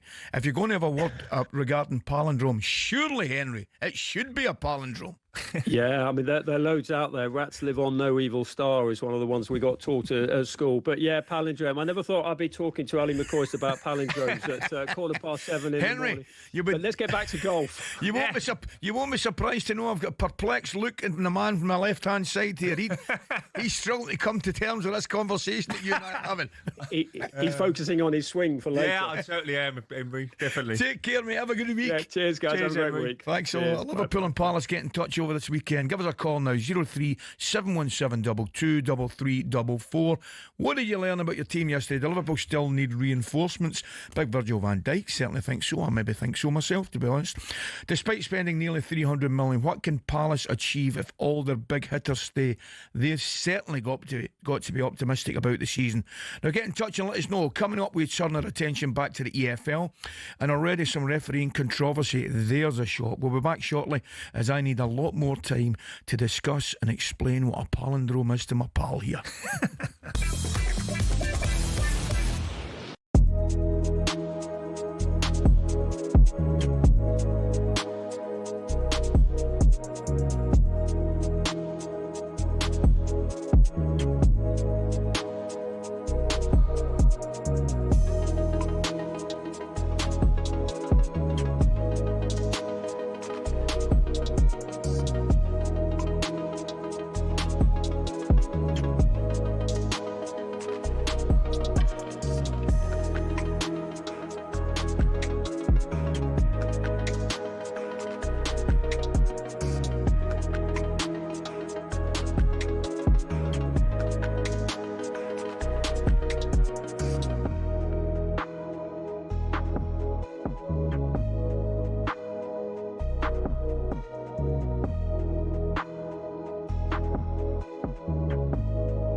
Okay, Monday the 11th of August, 7:20. This is talkSPORT Breakfast. Ali and Ray with you this morning. And also, Olivia's back for a bit of this.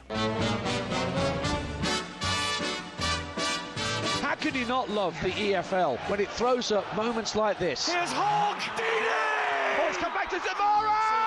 Kick off again! City fans can't believe it. What a match. Windass! Quite simply, destined to be from Team Windass. We're in London. Hey, we're in London, aren't we? Leeds can beat you 4-1. They're a fantastic team. But we had someone in the bushes that day twice this season now. No sirve para nada. I didn't know I would have such a reaction. That ghost didn't head one in on Saturday. We didn't defend properly, you great chicken nuggets. We hear that Jimmy Glass, the goalkeeper, has scored for Carlisle. You just never know which twist any game is going to turn next. Must I forever be a beggar? Well, a fair point. Jay, the Bristol City fan's been on already, Olivia. Shocking, he says. A 4-1 for Bristol City and not a single bit of credit for how they played. He's got a point, actually. Yeah, he has got a point. Yeah, and they had a good run at the end of last season. Absolutely. Yeah, absolutely. Playoffs, and you stole Ross McCrory off us anyway, Jay, for about £3 or nothing or something like that. And he's doing ever so well for you. But fair point. Fantastic result for Bristol City. It really was. Yes, it was. Right. Obviously, you've spoken about, we'll say, Bristol City's brilliant win rather than Sheffield United. Yes. And you spoke about Sheffield Wednesday there. So we're going to have a look at some of the other stories in EFLers. I know, I struggle with that. EFLers. Yeah, I've been practising, actually. Just sat there. Like, why is it a difficult one? Because I think... I used to go EFLers. No, EFLers. EFLers. EFLers. Anyway, I'm going to start off with Preston boss, Paul Heckingbottom, is fuming at a personal trainer because his player, Daniel Jebberson, on loan from Bournemouth, missed the draw at QPR, opening game of the season, because of an injury sustained from a private fitness session. He said, "I'm really angry about it. There's a growing trend of footballers to work with people from outside. It's an accident, I get it, but it's not happening anymore with Preston players." Ray, is he right to have a pop at it's good that the guy wants to, get fitter or whatever he's going to do, but I don't get that because you go to training. You ever had a personal trainer yourself, Ray? No. Well, certainly didn't have one when I played, did you? You might have one after you finish your career early. I mean, I haven't had one, but it's all about motivation, isn't it? Yes. You should have a little bit of motivation. Yes. Being an ex-player, it's easier to go and do a run and this sort of stuff. Yeah. I can see the normal person, day-to-day person, they need probably a little bit more motivation. 100%. And that's when you need that's when you need a personal trainer. But you should have a personal trainer, or you should do enough in training yourself to not. Especially as a footballer, you shouldn't have to have a private session, should you? No, I'm totally with you. I think. The facilities at the clubs now. Exactly. They've got gymnasiums. They've got they've got trainers there. They'll give you a circuit. You go and do your own circuits. Absolutely. You know what you're doing. So I understand it. So maybe you agree with Paul Heckingbottom then. Well, he's right to That will not be happening with any of his Preston players. They've all got personal trainers. They will not be for the rest of the season. No personal trainers for No personal trainers. I think you should just get wee Stuart McCall to train them all anyway. Wee Stuart would be great with them. Yeah, Stuart. There'd be no injuries with wee Stuart. Okay, and we're 1 week into the Championship, and there is already talk about referees. What a shock! Did you watch the Birmingham Ipswich game, which, by the way, was good? It was a very good game, yeah, it was. Very entertaining. However, I just felt like the referee did not have hold of that game at all. Now, I thought the Kyogo disallowed goal was harsh, but what did you make of the handball in the 95th minute? Oh, no. His arms up. Yeah, well, as I said before, you can have so many arguments about handballs and this sort of stuff. Because when you go to jump, Olivia, you've got to sort of get your hands up a little bit and try and get that little bit higher than the other player, and that's what you can get. But when you maybe you miss it, and the fella's gonna head it across the goal, but your hands up. Doesn't even look it like. And you can't. What can you do? Do you know what I think? I think you've got to bring the word deliberate back into the law. Yeah, I really do. I mean, we saw the one yesterday in McAllister. Ali, I was going to ask, because I thought that was a stonewall penalty. Well, it's funny, right? I've looked, but it's not deliberate because he wasn't looking. See, I'm not giving that. No. Right? Are you not? No, I'm not. So when you saw it yesterday, because I looked at that, watching it at home, and said that's a stonewall penalty. It's amazing. I didn't see it initially, right? I saw who was it? Sark appeal straight away for handball. Yeah. But then I automatically thought it was a handball after he had the shot, which was a great block. When it hit the, it didn't hit but it wasn't. It's a brilliant block, and it was spot on. It's before it. But it's one of these, and I'll tell you why I wouldn't give it. Because he's going back the way, his hand. Now, see all this patter about his hand in an unnatural position. His hand's actually in a very natural position for the way he's moving and the way he's going to look at the ball. Did it hit his hand? Yes. So it came off Sar's chest. He still gets a finish away. Right? So I'm not giving a penalty for that one. But the problem is inconsistency, isn't it? Of course. Some referees would give that. Yeah. But don't you think there has to be an element of, deliberation? Oh, absolutely. You've got to bring that back. Absolutely. Yeah, because that's not, I thought in this day and age right now, I think that's a penalty. Yeah. But if you bring the word deliberate back in, it has to be deliberate handball. Surely you have to be looking at the ball for it to be a deliberate handball. Absolutely. They have to. There's absolutely no way if your hand's out behind you, you're deliberately going to play handball. Yeah.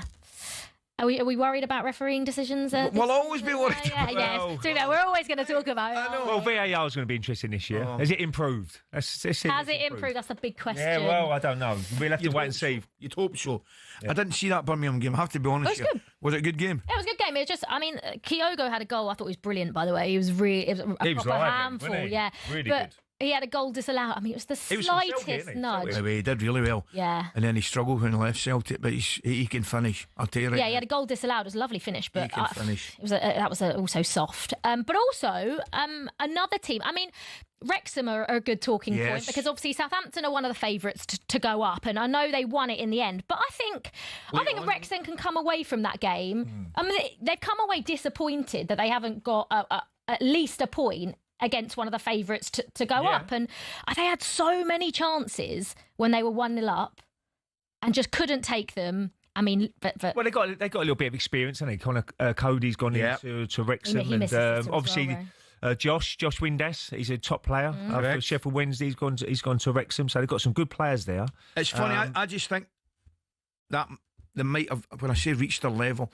Yeah, they might have reached a level maybe they want to get the top flight, of course. But I always think the teams like Wrexham, they go up. They'll find a level, and then they'll maybe playoffs maybe stabilise there for a wee while before, hopefully from their point of view, going on again. And I think this is but what a journey for Wrexham fans. They can't believe their luck. Fantastic. Can't believe it. If they somehow can get promotion this year, it's 4 years running promotion. It's ridiculous. Can you imagine? And it's great to see Birmingham back in the championship as well. Their owners there, they're going to go for it as well. 27,000 people there. Brilliant. Yeah. That's 10 years ago they were struggling, weren't they? Terrible. Charlton, another team. In the championship. What a result that was. They're the only promoted team to have won. Yeah, brilliant for Charlton as well. So that's a good. We absolutely love the championship. Oh, it's brilliant. We love it. Thanks, Olivia. Now, coming up, Everton fans are all incredibly excited, and so they should be ahead of the new season and the new stadium, which by all accounts is absolutely out of this world. I saw a wee picture, Trevor Stephen, my wee teammate, ex-teammate. I think he was there at the weekend, and I saw a couple of pictures. It just looks absolutely amazing. But they should they in fact, be even more excited about the prospect of a certain Jack Grealish joining them. That's coming up next.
When Sir Jim Ratcliffe took control of footballing operations at United, the Manchester-born billionaire was somewhat welcomed in as a homegrown hero, ready to save the club from the dark days of the Glazers.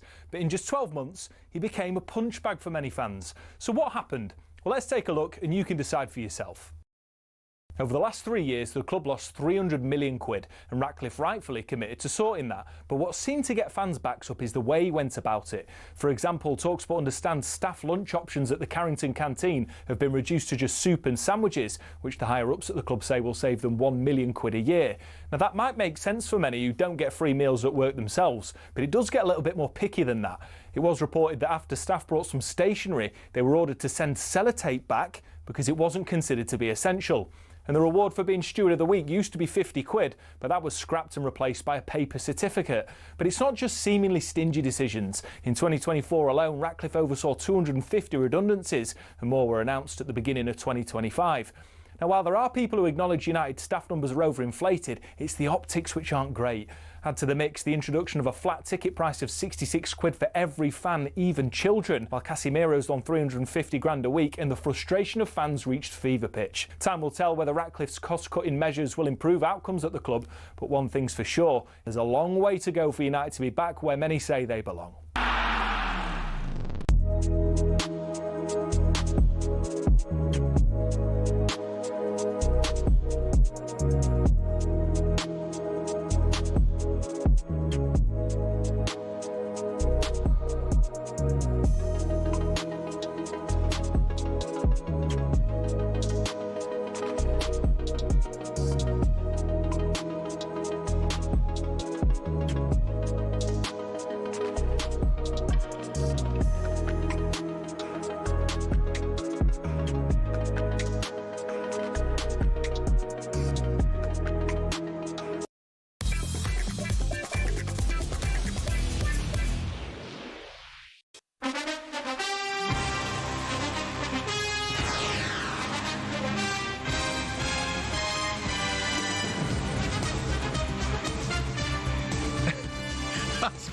Go on, Ali, read that one out. Read that out. No name to it, but it deserves a name.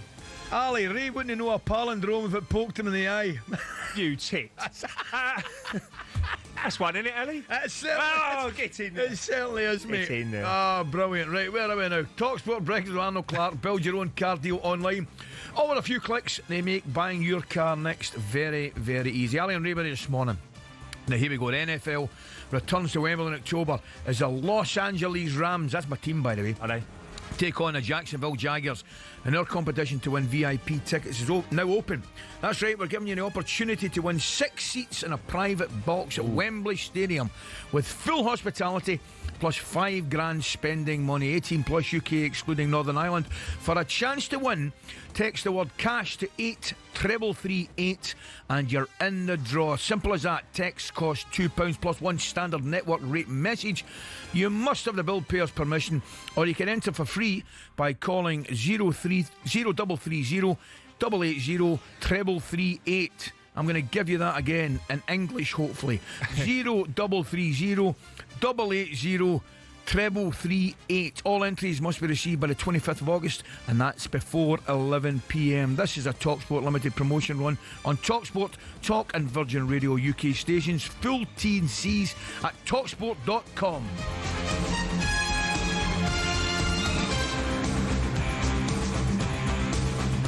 Okay, it's now time for a bit of this.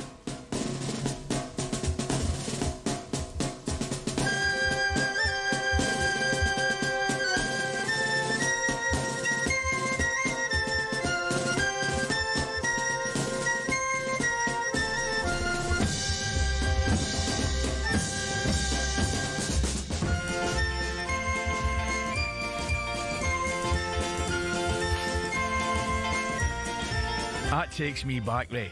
I can remember sitting in my wee mum's house. I think it used to come on a Monday night. Yeah. And the cop used to come on. I can't remember his name. And the programme would start with him behind the desk. Brilliant. Oh, man. Happy days. Good old days, Ali. Happy days, mate. The famous song we're blending out the new home this season. The Hill Dickinson Stadium, to be precise. Everton played there for the first time on Saturday, losing 1-0 to Roma. And a quick lesson for you here, Ray. The do's and don'ts of the new stadium were sent out last week. Listen to this. Go on. Here's what you can't call Everton's new ground. The Hill Dickinson Stadium, brackets, please refrain from using the ahead of Hill Dickinson Stadium. Right? Not allowed to call it the HD.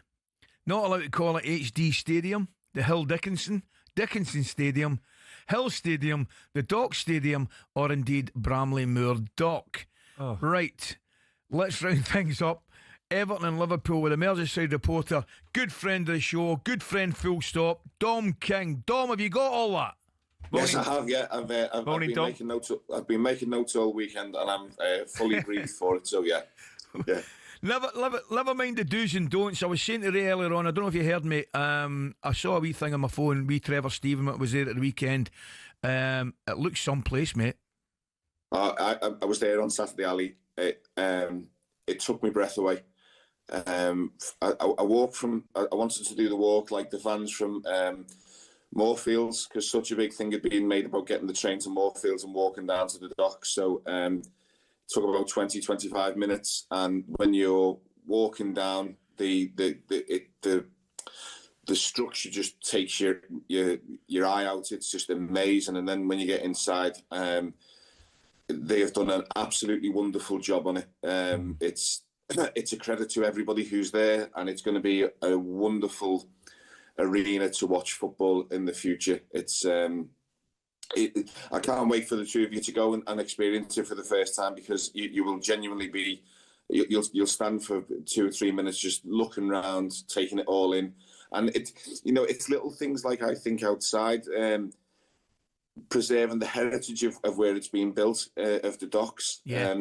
All the bollards where the ships used to be tied up have been preserved. All the tram lines that used to carry the trains into town with the cargo, they've all been preserved and refurbished. I think Everton spent something like £50 million on the area just to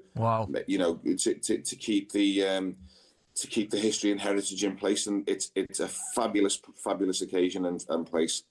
Dom, I've got to ask you, but Goodison always was unbelievable to play Goodison. I mean, the atmosphere And sometimes when you do new stadiums, you just got to worry, be a little bit worried about the atmosphere and how they're going to try and they've got certain sections where the fans will go and get the atmosphere going. Yes, so in the south stand's 14,000 seats, and it's quite steep. And I just got the feel on Saturday in time, and it will take time. You're right to say that about people, getting to know the new surrounds and bedding in and getting the new routines about getting there. But in time, that's going to become a blue wall, and it's atmospheric and it's steep, and it's it's sort of in the guise of Tottenham and Borussia Dortmund, and the comparison that I felt sort of easiest to make was Juventus. Juventus's stadium is quite sort of deep and steep and noisy and enclosed, and just over 52,000 in there on nights when they've got a team to be proud of. It'll come alive. Evertonians have been absolutely desperate for this, and the acoustics of it all, it's just going to be a wonderful place to play football and go and watch it. What do you think, Dom, in terms of moving forward? Is the big fella going to get a few faces in the door to give the stadium and the fans a team they deserve? He knows what's needed, Ali. He's doing all that he can. I know, and no doubt you want to know about Jack Grealish. From everything that I've heard over the weekend, the growing confidence that they're going to get him. I think, from what I believe, is Jack is open to the move, and I think when David's in a situation like this, he's very persuasive with players, and I think if Jack's had a look at some of the imagery from the weekend and spoken to some of the players and listened to some of the players, such as Kiernan Dewsbury-Hall, I spoke to him after the game on Saturday with a few of my colleagues.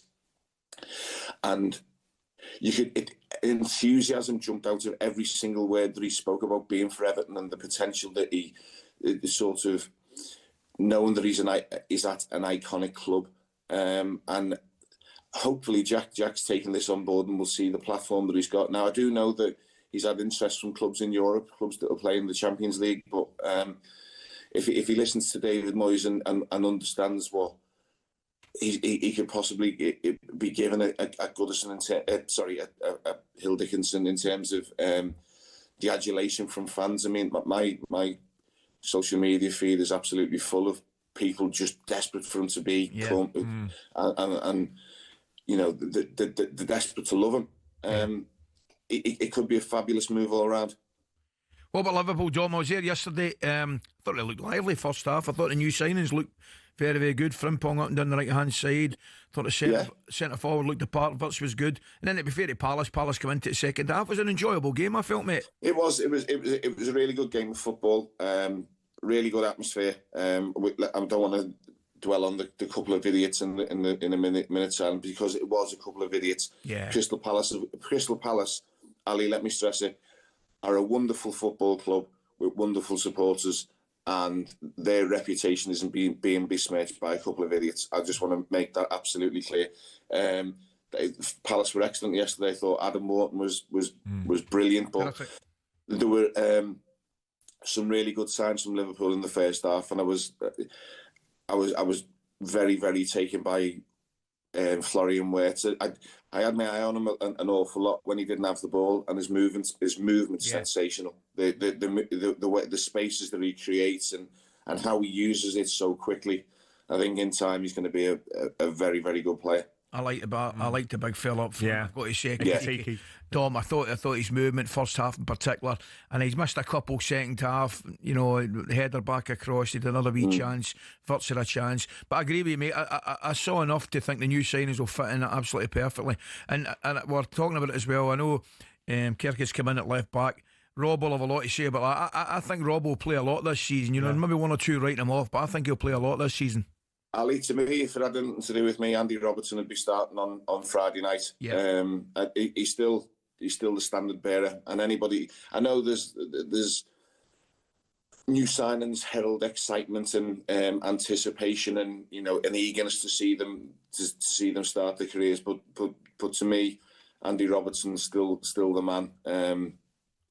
he would be my choice for to start left back, and that simply wouldn't change until Kerkez is bedded in. Yeah, absolutely. Dom, good to talk to you, mate. Hopefully catch up with you soon. Speak to you soon. All the best. There's still to come in breakfast. Superstar Breakfast preview on talkSPORT with Travis Perkins. Doing what matters for the trade. Find your local branch at travisperkins.co.uk. Okay, talkSPORT's voice of live football, Adrian Durham. He's off to a flyer. Where was he? I think he was at Birmingham Friday. He was somewhere Saturday, and he was at Wembley yesterday. So as he's broke himself in jail, he does love his 3 in 3 days, and he's going to tell us if anyone can stop the champions this season. Liverpool have added. They've signed brilliantly this summer. They're just going to win it by even more this coming season. Listen, it's game over if they get Isak.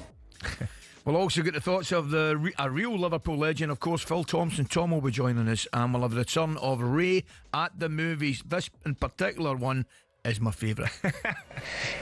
I see dead people. In your dreams?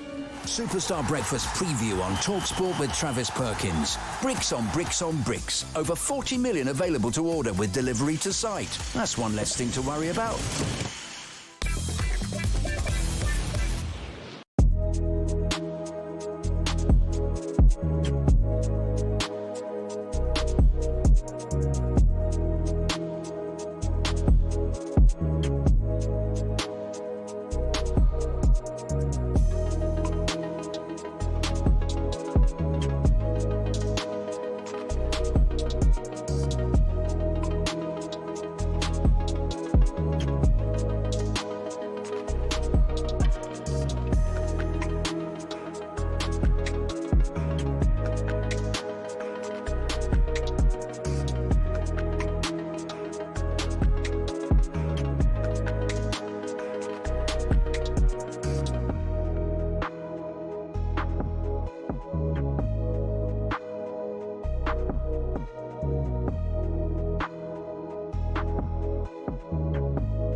Oh man, Grant should kill me. Grant for London's killed me. Ali, while you're hosting Word Corner this morning, you well know that deliberation doesn't mean doing something deliberately. Grant, I actually do. I do know that, mate. I apologise. I think I got away with it in here because nobody's intelligent enough to pull me up on it, mate. But thanks very much for being there when I needed you most. Right, 7:49. Ali and Ray with you this morning. Some of the headlines that you guys are waking up to this morning. Here we go. Virgil van Dijk has expressed his disappointment that a minute's silence in honour of Diego Jota had to be cut short by the referee before kick-off in the Community Shield yesterday. Tommy Fleetwood's wait for a victory in the PGA Tour continues. I love wee Tommy as well.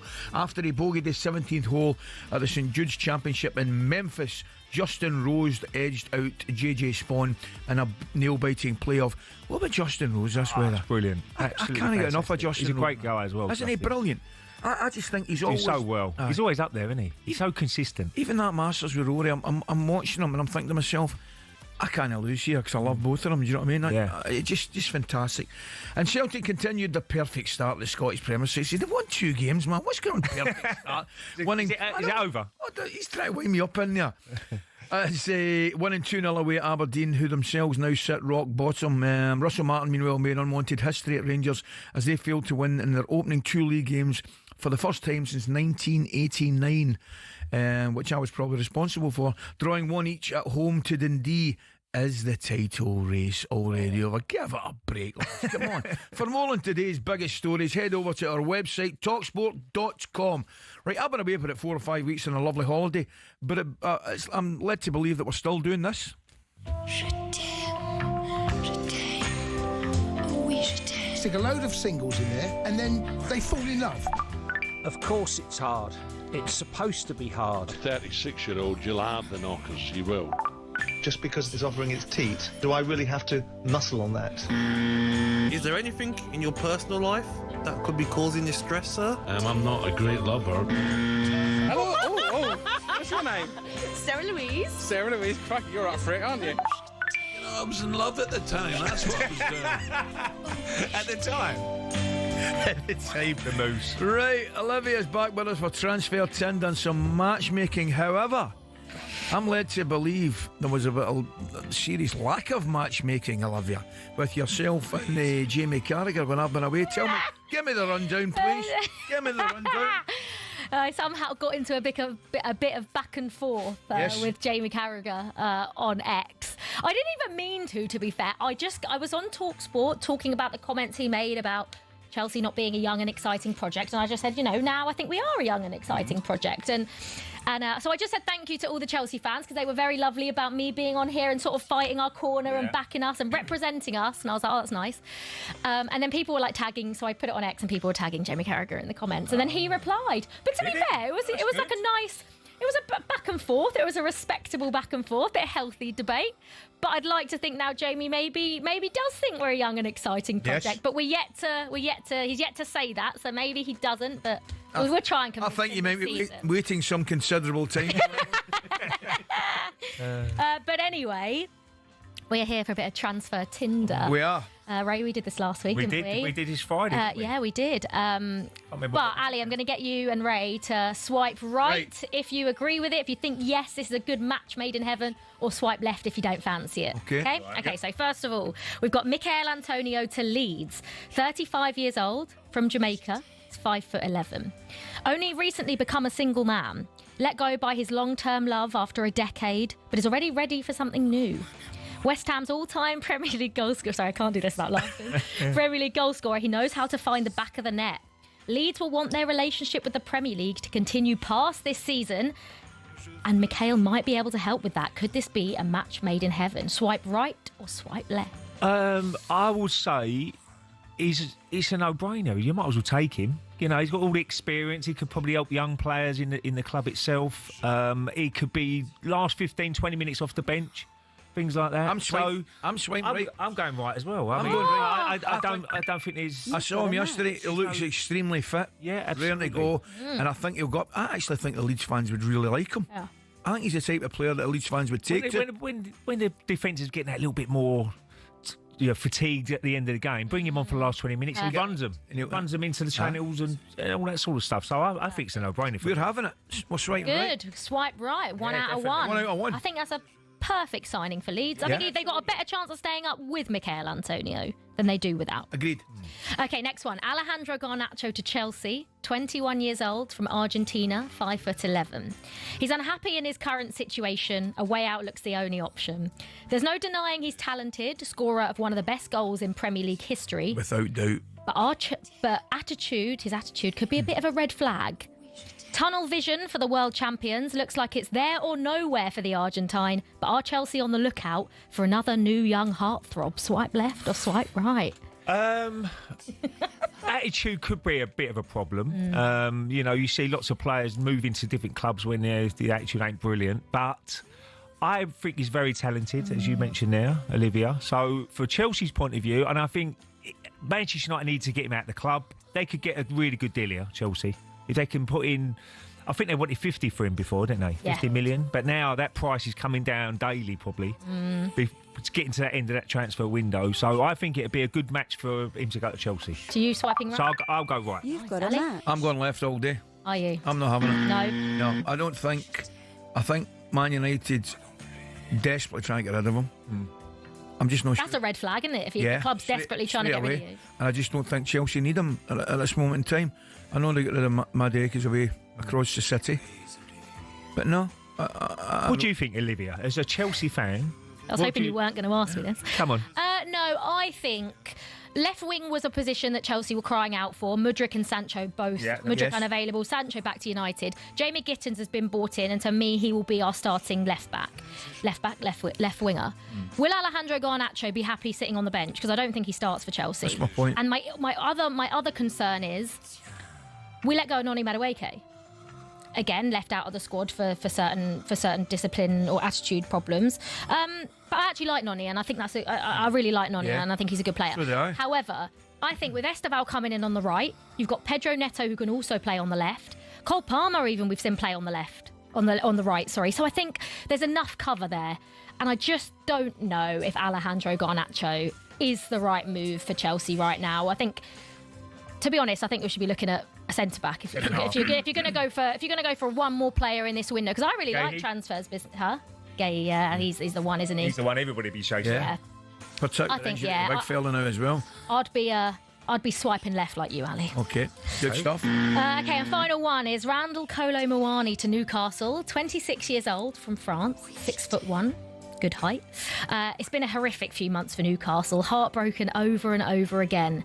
But could Randall Kolo Muani be the one? He's flirted with the idea of Newcastle before, and the Magpies, of course, need a forward, especially as Alexander Isak wants out. Plenty of experience across Europe and the French national team.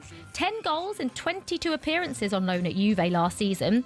Could Kolo Muani piece Newcastle's heart back together? Swipe left or swipe right? If I'm being honest, I haven't seen a lot of him. But his record there, 1 in 2, it's impressive. Very, very good. Yeah, and Elliot tell you is a top striker. 1 in 2 is a great return. And if he's played, he seems like he's a good build, 6'1". Yeah. I'm going back to another Frenchman I played with, Thierry Henry. He was about 6'2", great build, pace. He ain't him right enough. Yeah, he's not him. But if he could be anywhere near someone like that, then I think Newcastle just get a bit of a buzz by signing anybody, if I'm being honest with you. So I'm going to go right. Swipe right. I'm going right as well. Even if they don't, I'm sorry, even if they keep a hold of Isak, I would try and get him in. I'm good at this team, doing. I've got 3 matches. Yeah, you have. You're right up for it today, Ray. It's a Monday, that's why. Especially with Callum Wilson obviously leaving on a free as well. So now Newcastle don't have that many options. They've got Isak, and if he wants out, but maybe even if Isak stays, then Randall Kolo Muani could be another option. We've got the best part of 5 rights and 1 left between us. It's been an excellent It's been a very positive Tinder experience today. And just for the benefit of Grant in London, the word deliberation is indeed a long and careful consideration or discussion, or slow and careful movement or thought. There you are, guys. There you go. Stay with us. It is 7:58. News next.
There's a lot of talk about the independent football regulator. Some people love the sound of it, others don't. But what actually is it? And is it going to be any good for the game? In simple terms, it'll be an organisation not controlled by the Premier League, the EFL or the government, which will make sure all clubs are financially stable and don't rip off the fans. The aim is to make sure what happened to Bury, Derby and Reading doesn't happen again. Now, a significant reason clubs go under is because of dodgy owners financially mismanaging the club and running it into the ground. But in theory, these should be a thing of the past with the new regulator. They'll be able to use data from the National Crime Agency to perform stronger fit and proper persons tests and can even force owners to give up their stake in a club, which for certain supporters might be a welcome relief. It's likely good news for the EFL. The tension between them and the Premier League over a fair financial deal has been increasing in recent years. As it stands, talks have broken down. The Premier League backed out of recent negotiations, but the regulator will have the power to force through a deal, meaning more money for clubs lower down the pyramid. Now, this might sound simple, but in reality there's concerns this will open a legal can of worms, which could result in messy court cases involving the Premier League and the regulator. Parachute payments will be brought under the control of the regulator too. If they reduce them, it could mean a wider variety of clubs securing promotion to the top flight, but critics reckon it'll just mean the gap between the Premier League and EFL actually widens, as promoted clubs won't get as much money, which should normally be used to buy better players so they can compete. And current Premier League clubs have said if there were no parachute payments, they'd actually invest less, which would harm the quality of the top flight. And if clubs don't invest, then you'll get exactly what the EFL don't want, which is the same 3 clubs going down every year. And remember when Cardiff's owners changed the club's colours and badge? Well, in future, fans will have to approve any major changes to their club's heritage. Now, that might all sound great, but do we really need it? Some say the downfall of Reading and Bury is an exception, not the rule. So as a whole, the most successful footballing pyramid in world football doesn't need regulation. They say it scares investors who can help grow the game. If those investors go elsewhere, well, the Premier League may no longer be the destination for the best players in the world. And others, well, they just don't trust politicians to appoint truly independent people to regulate our game.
Okay, 4 minutes past 8. This is talkSPORT Breakfast with Arnold Clark. Get the UK's best used car deals guaranteed. Ali and Ray with you this morning. Still to come this morning, I'm going to ask for current Dunfermline boss and Celtic legend Neil Lennon. Neil Lennon's come on. If the SPL title race is already over, I mean, I'm not biting. Oh, no, don't bite. Not biting. And if it really are people willing Brendan Rodgers to fail, surely not. Listen, when's the first Old Firm game? 31st, I think. Okay. Yeah. But we're going to have a listen to Brendan. Listen, this is amazing, this. I think there's a number of people that really don't like me here at Celtic. But with me and looking at the team, I'm really happy. I find that strange. I find that he's nothing but successful. He's done really well. He has. Well, we're rounding up all the latest transfer news, playing a bit of yay or nay, I beg your pardon, with Ray, yay or nay with Ray. I listen to it, you know. I do like it. And building up to all the British heavyweight clash in Saudi, which is obviously coming up. And also, we've got the return of Ray at the movies. Are you not entertained? Brilliant. What? All of that to come. That was it, mate. But we'll start with the first silverware of the season being handed out at Wembley yesterday. And Palace, well, they took the honours. Forever a red, forever remembered, forever 20.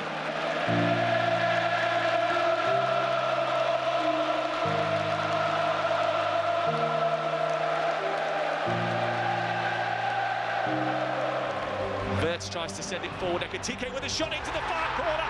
What a start for Hugo Ekitike. Oh, that was sharp. Far edge of the area. Tackled by Van Dijk is late. It's a penalty. Mateta right-footed and sends it straight down the middle. And Crystal Palace equalise. We always want to play with our personality. Stadium rises as one. The 20th minute. The ball goes over the top from Frimpong. And it beats Henderson. But I think Diogo also would have loved if he won here today. So unfortunately that didn't happen. As the crowd were paying tribute to Diogo Jota, Jeremy Frimpong gets his first Liverpool goal. And Wharton sends Sarr away into the penalty area. Heavy touch, but then he finishes it off the inside of the post and Crystal Palace equalise. Look at the amount of goals we've conceded in pre-season.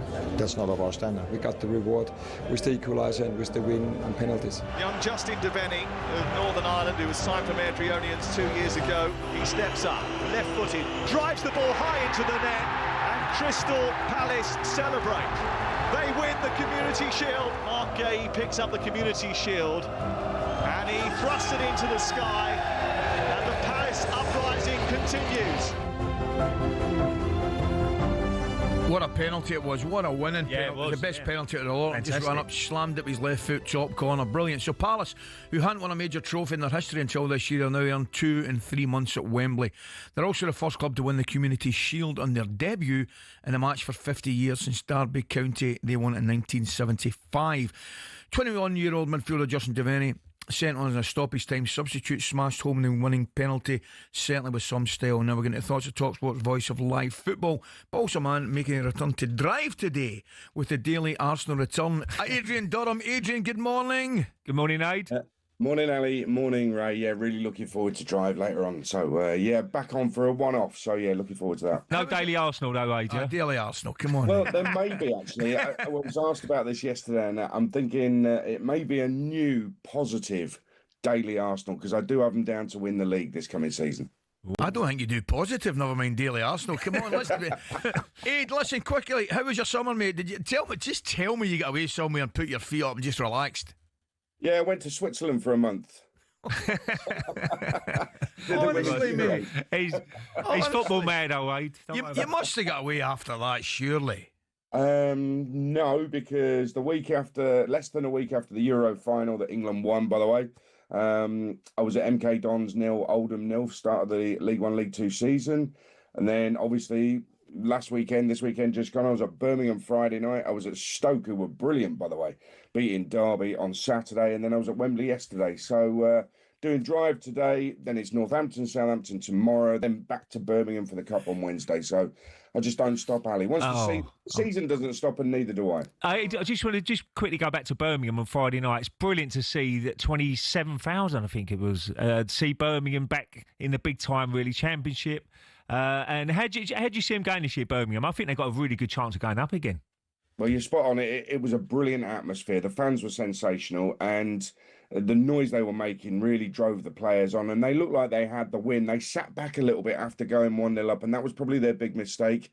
Ipswich were really poor. I was shocked how bad Ipswich were. They're not going to stay that bad all season, obviously, but they got this penalty. It was a penalty, but it's a soft penalty. Lyndon Dykes got his arms in the air. They get a draw when they should have been beaten. Birmingham played well, though. They played really well. So I think they'll definitely be okay this season, but they should be challenging, I think, for top 6 with the squad that they've got. They absolutely walked League 1 last season with a Championship squad.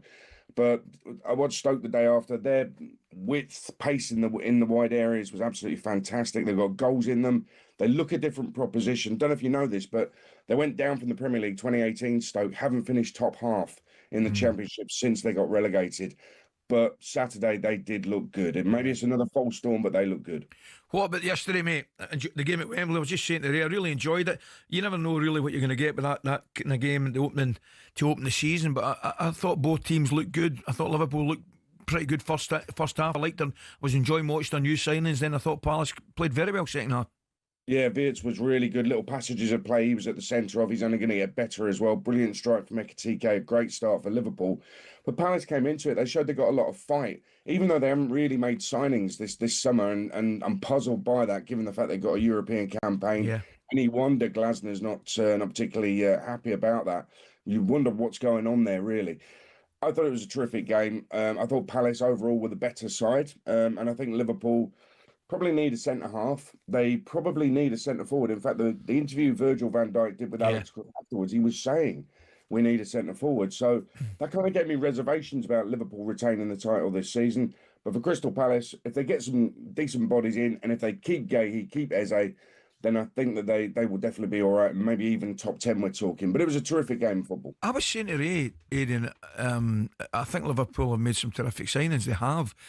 But you can't take your eye off the ball. They've lost some goals out their team. Obviously, one of them for absolutely tragic reasons. Núñez away, Diaz away. That's some goals. That's three quality forwards you get losing out your team. Absolutely right. I mean, there's creativity there. There's no question about that. But I think without Gravenberch, the midfield looked suspect yesterday. I think if they have one injury at centre-back, then they've got a real big problem. If Van Dijk gets injured, a massive problem. Salah as well, if there's an injury there, and you don't want players to get injured, obviously, but if there's an injury there, I think that could be an issue for them. Definitely need a centre-back, definitely need a striker. And I look at Arsenal's signings, and this is why I think they have got a great chance of winning the league. And I respect that there's still time in the window for others to do business, but Arsenal always solid defensively anyway. They've signed Zubimendi in midfield. They've got Gyökeres to finish off the chances. I mean, I think it's going to take some effort from anybody to finish above Arsenal. With those signings they've made to solve the problems they had last season in terms of not winning the title, I think those are big. It's been a big summer for Mikel Arteta. He's a good judge, Adrian, so I want to get the champagne out now, really. I tell you what, well, here's a question for you, and I'd like to hear your views on it.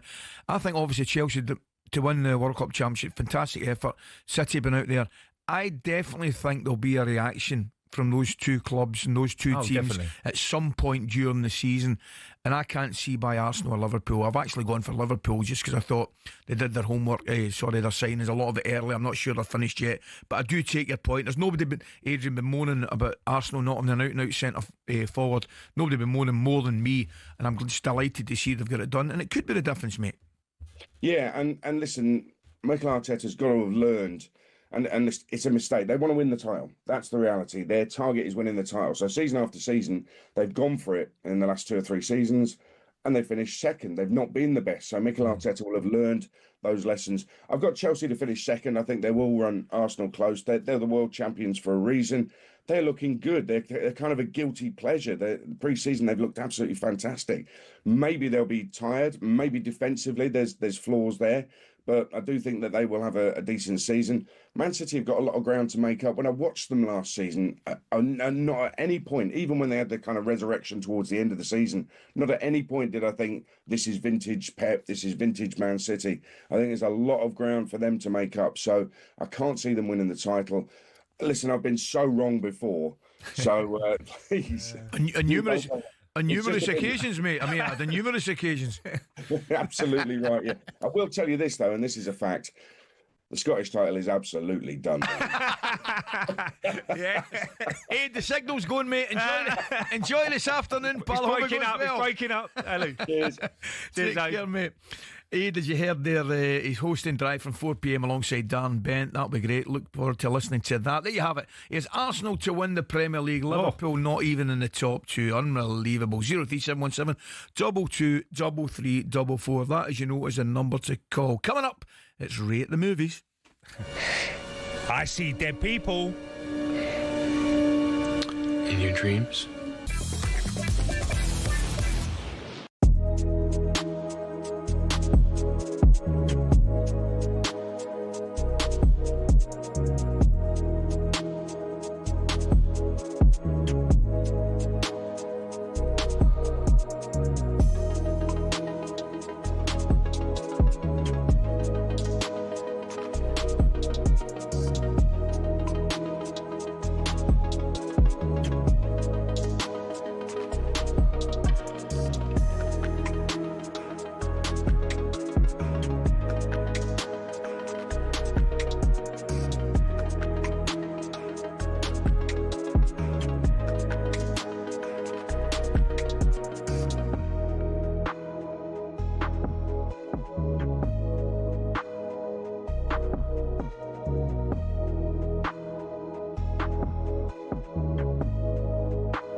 You have to ask yourself one question. You feeling lucky, punk? Here's looking at you, kid. Because I'm gonna get him! Out of order. You're out of order. The whole courtroom is out of order. I want to tell you my secret now. I see dead people. In your dreams? I think it's a bit too loud, that one. Nobody puts baby in the corner.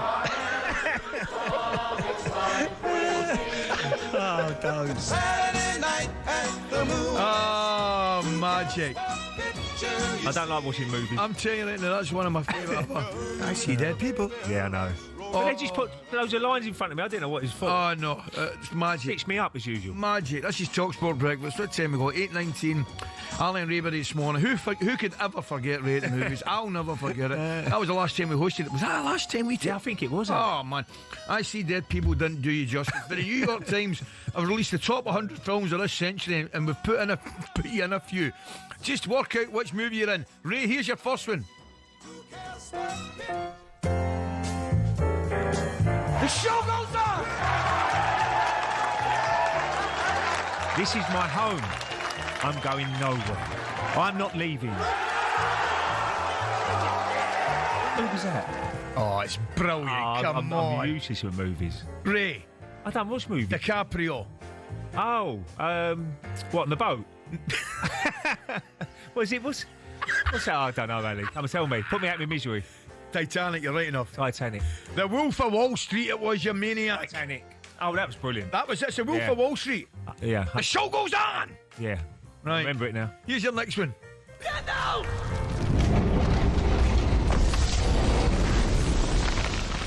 I am the servant of the secret fire, wielder of the flame of Arnor. The dark fire will not avail you. Flame of Udun! You shall not pass. I'm guessing that's Lord of the Rings. Ah, brilliant. Is it? Brilliant. I've never watched Lord of the Rings. Have you? Sensational. Oh, we'll watch that. It's too long now, isn't it? How long's it going for? I don't care. Sit yourself down. Get yourself a Richard. I've ever watched sport, Ali. Mate, golf. I'm telling you, the Lord of the Rings films are fantastic. My oldest boy, I remember my oldest boy, I took him. Did you ever read the books? No, I didn't actually. No, I didn't read the books. But I took my oldest boy to the premiere at Leicester Square, and the wee fella was just a kid at the time, was 7 or 8. 3 hours, never moved. He just sat there transfixed to the screen. He loved it, man. Yeah.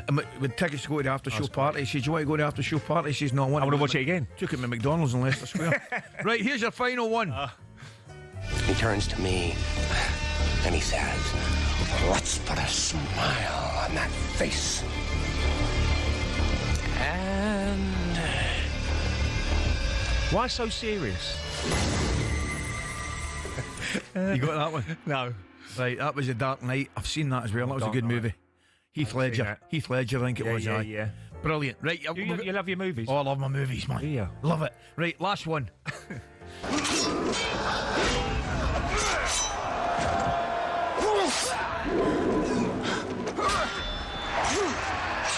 Are you not entertained?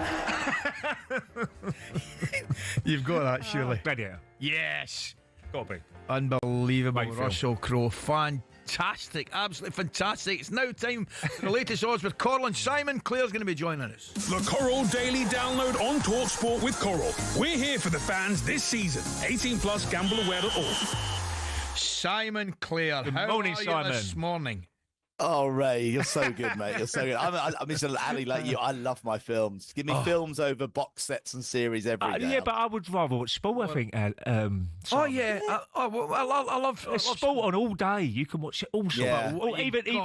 You got it. And do you know something, Simon? You can't beat a night at the movies. We actually go to the pictures, go to the cinema. Agreed. I can't remember the last time I went to the cinema. Seriously? Oh. I do like the ones where you got. What's the ones where you sit in a nice sofa? Oh, you got a couch and you get a glass of wine. It's called Every Man. I suppose we give them a little bit of a plug.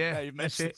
It's brilliant, Simon, isn't it? They're great. Yeah, I went to watch them. I went to watch F1 with Brad Pitt. You know the movie about Formula One. I went to one of those cinemas, and it is great when they deliver the food to your sofa and stuff. But like I said, it's better to go.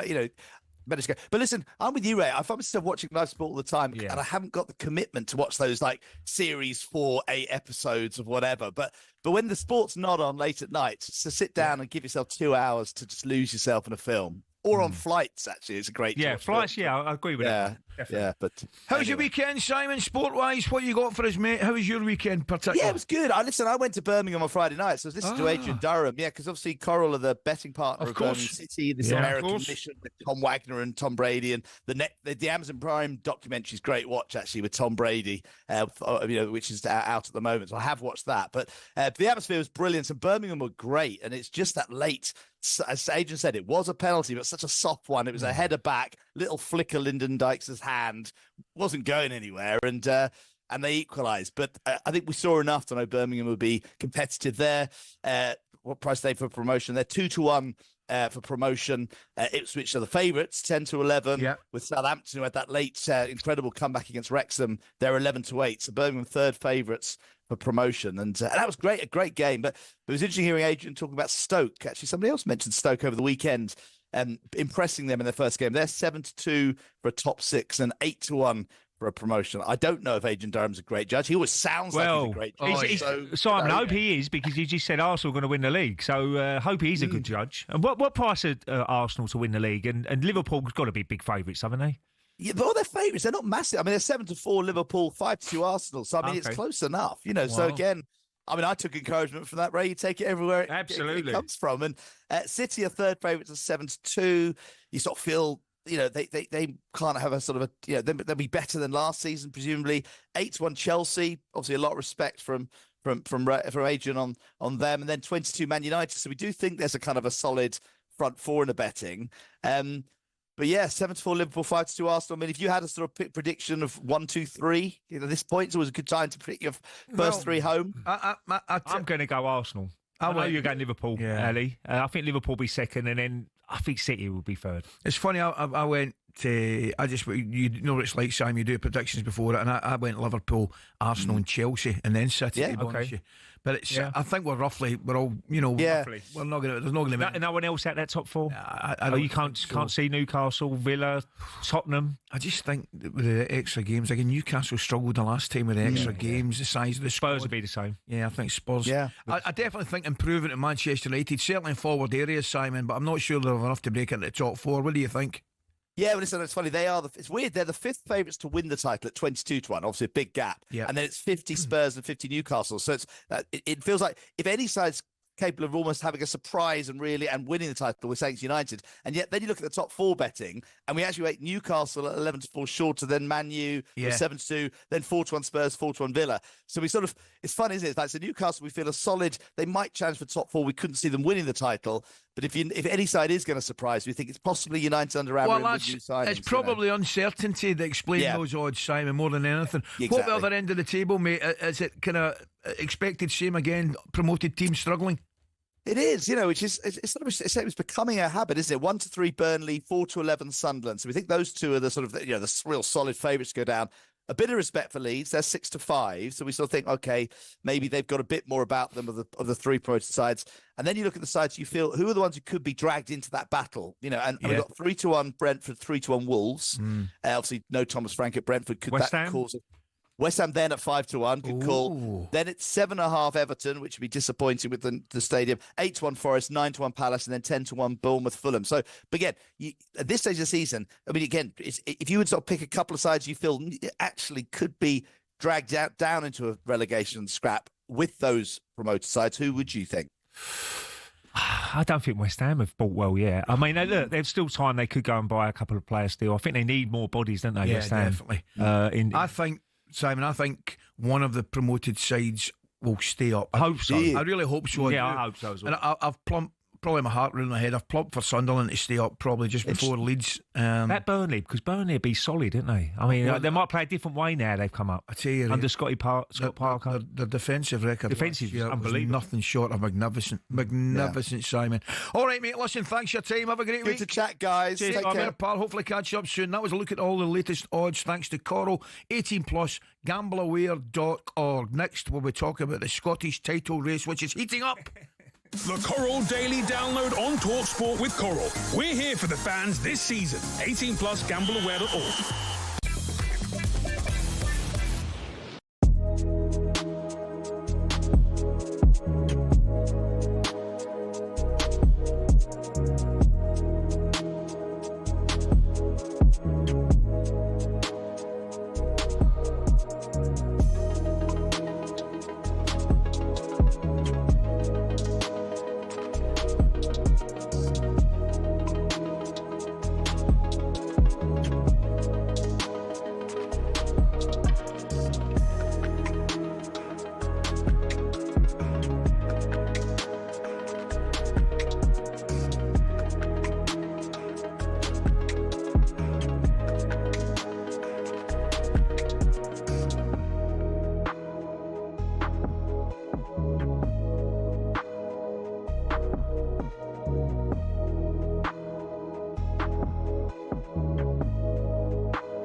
Shin pads are a footballer's best friend. Even if players like Jack Grealish do wear such small ones you can barely even see them.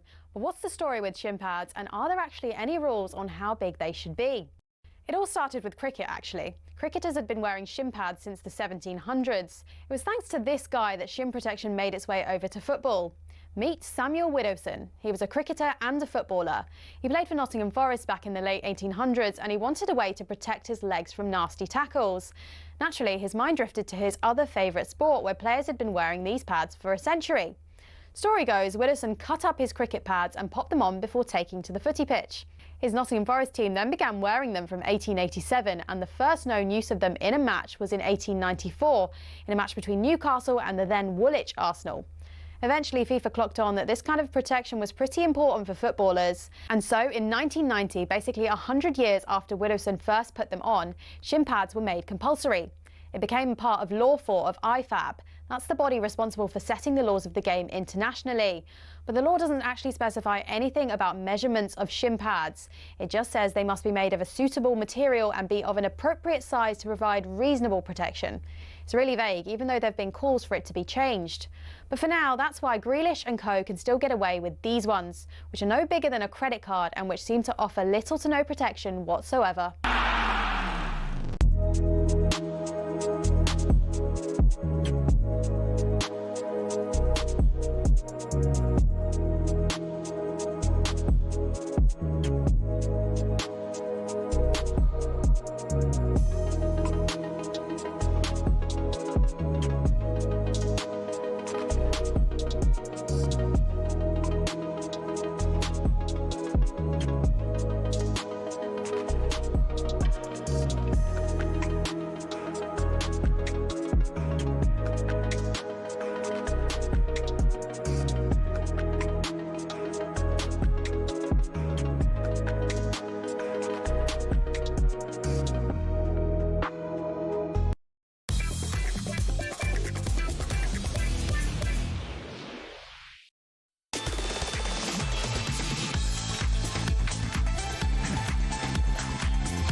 Okay, 33, this is talkSPORT Breakfast with the Arnold Clark app. Buy a car and opt into Arnold Clark Rewards to enjoy access to great giveaways and everyday perks.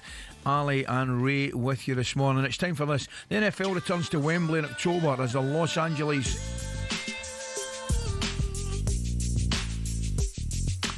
Alright, I was in early. I went too early. Yeah. I get excited in earlier rounds coming up.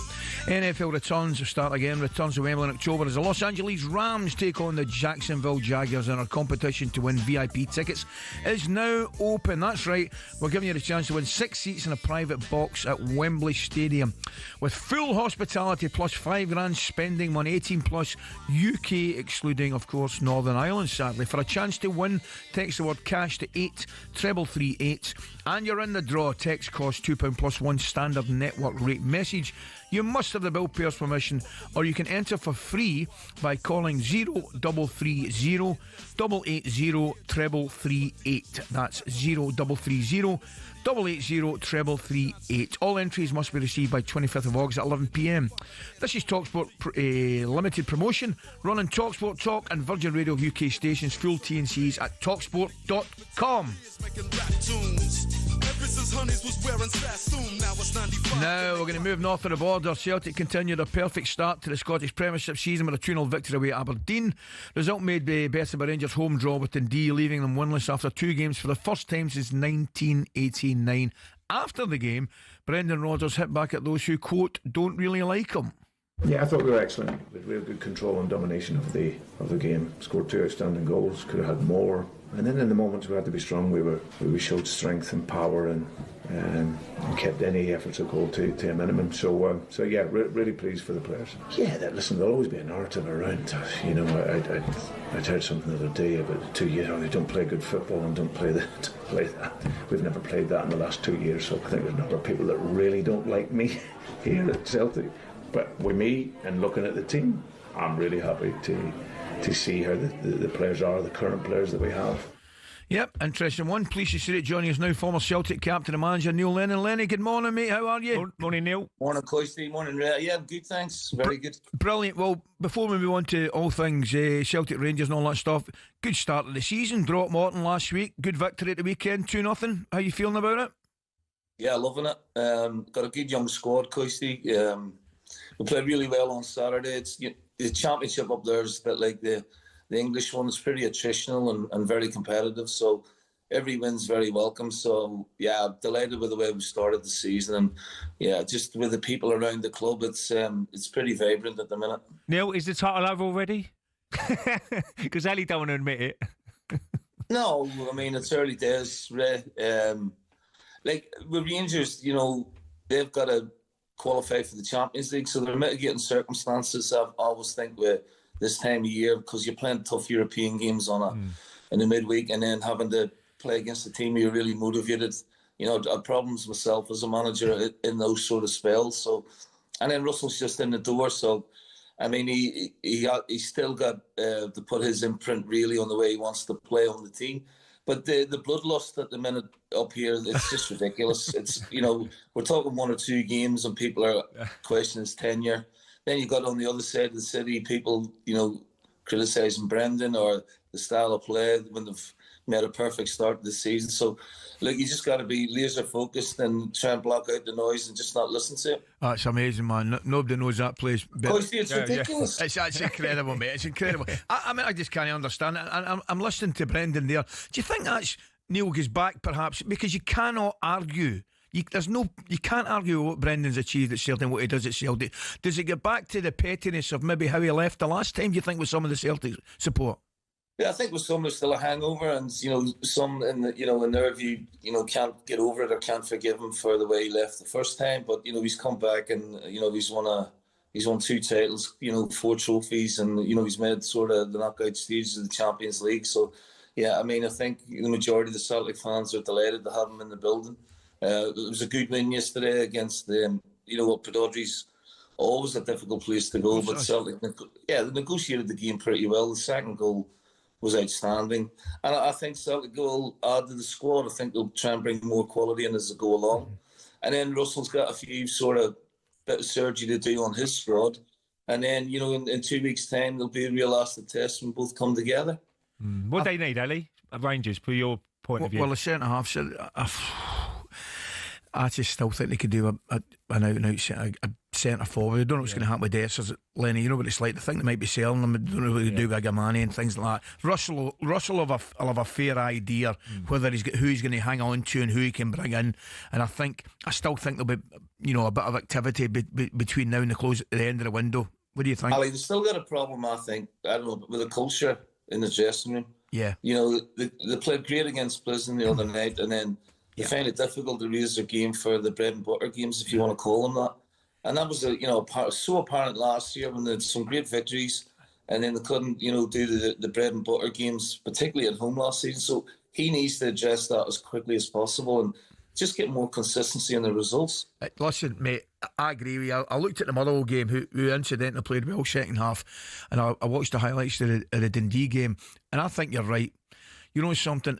Lenny, it's a mentality thing. It's a mentality issue. You see, at Rangers and Celtic, you can go away and the Tuesday night you could be playing in the San Siro, you could be playing whenever. Up your game. But of equal importance is coming back when you go to Fir Park, you know, when you go to Pittodrie. It's a mental thing as much as anything.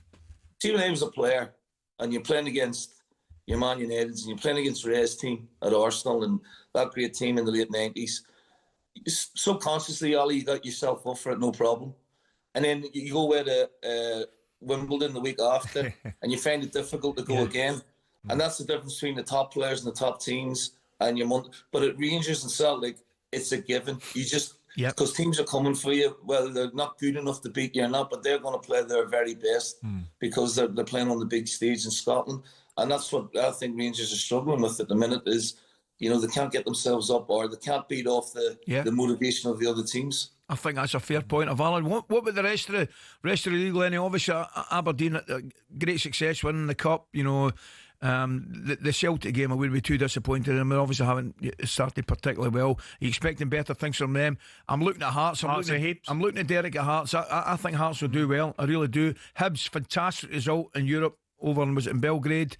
2-2 draw. I hope we come on it. What are you expecting from those kind of clubs, Lenny?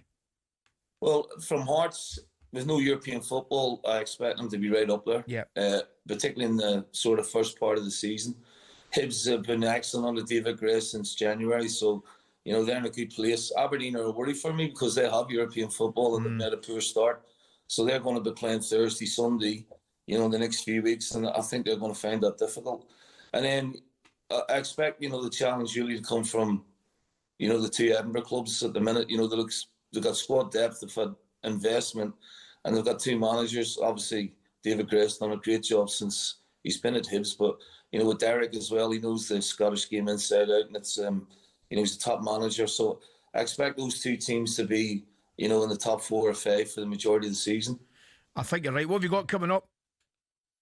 We've got a free weekend because of the League Cup, and then we've got a derby against Wraith away, which we're looking forward to. So we've got a bounce game sort of organised this week just to keep them ticking over, and then look forward to. We've got really tough run of games coming up. United, Ross County, St Johnstone, so something that we can really get our teeth into. So we're pretty excited about the whole sort of project at the minute, if you want to call it that. And just really enjoying my work at the minute, Coisty, which is a luxury for a coach these days. Hey, long may that continue, the enjoyment side of it. I'm not sure how long it will, but I hope it continues for a while. I've still got my red hair. Next time I'm on, it might be white. Thanks, pal. All the best to you. All the best, Neil. Coisty, Red, good luck. Nice to speak to you. Cheers, mate. Take care. Right, let's look ahead to the next hour of the show with Benchmarks. Superstar Breakfast preview on talkSPORT with Benchmarks Kitchens and Joinery. Get trade prices on kitchens to suit all styles and budgets at Benchmarks. Okay, Liverpool fans, you want to hear from this morning? Give us a call. You know the drill. 03717 223344. Alexander Isak is still the big target, but Arne Slot seems more worried about the back line. My last concern at the moment is our offensive quality. It's more, it's not a concern, but if I look at the amount of goals we've conceded in pre-season, that's not of our standard. Okay, interesting views there. Res legend Phil Thompson will be joining us after 9. The lines are also open to Palace fans. What a season, what a cup, I mean, what a 3 months you've had. 2 victories, 2 great victories at Wembley. Big day today with the Europa League appeal verdict. Hopefully that will go your way. I really hope it does. But do you care after another iconic day out for the club yesterday? I was going to say to you, I was looking at those Palace fans yesterday, having such a brilliant time, and I thought to myself, they're going to look forward to a European away trip somewhere. Oh, absolutely. That's what it's all about. Of course it is, you ask, even if they are, I really hope they do get into the Europa League. But if they're in the Conference League, still got a trip. You look at the West Ham. You ask the West Ham Brilliant. fans. You ask the Chelsea fans even last Brilliant. season. They'll have a great time. Of course they will. Fantastic. That was a look at our breakfast review with benchmarks.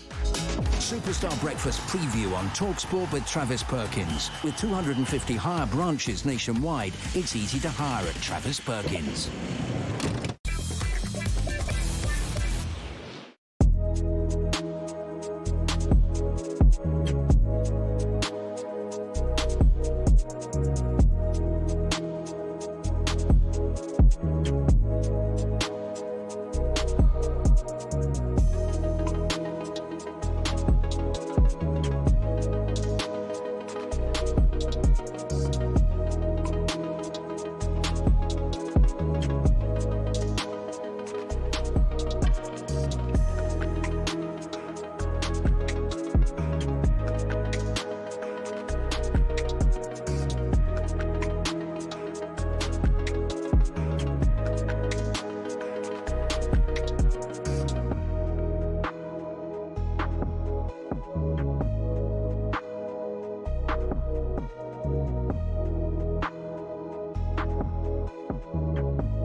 love that.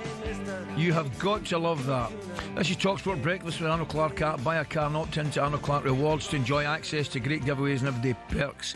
Ali and Ray with you this morning. Tunnel of Love by Dire Straits. What a guitarist Mark Knopfler is. What a guitarist. Absolutely sensational.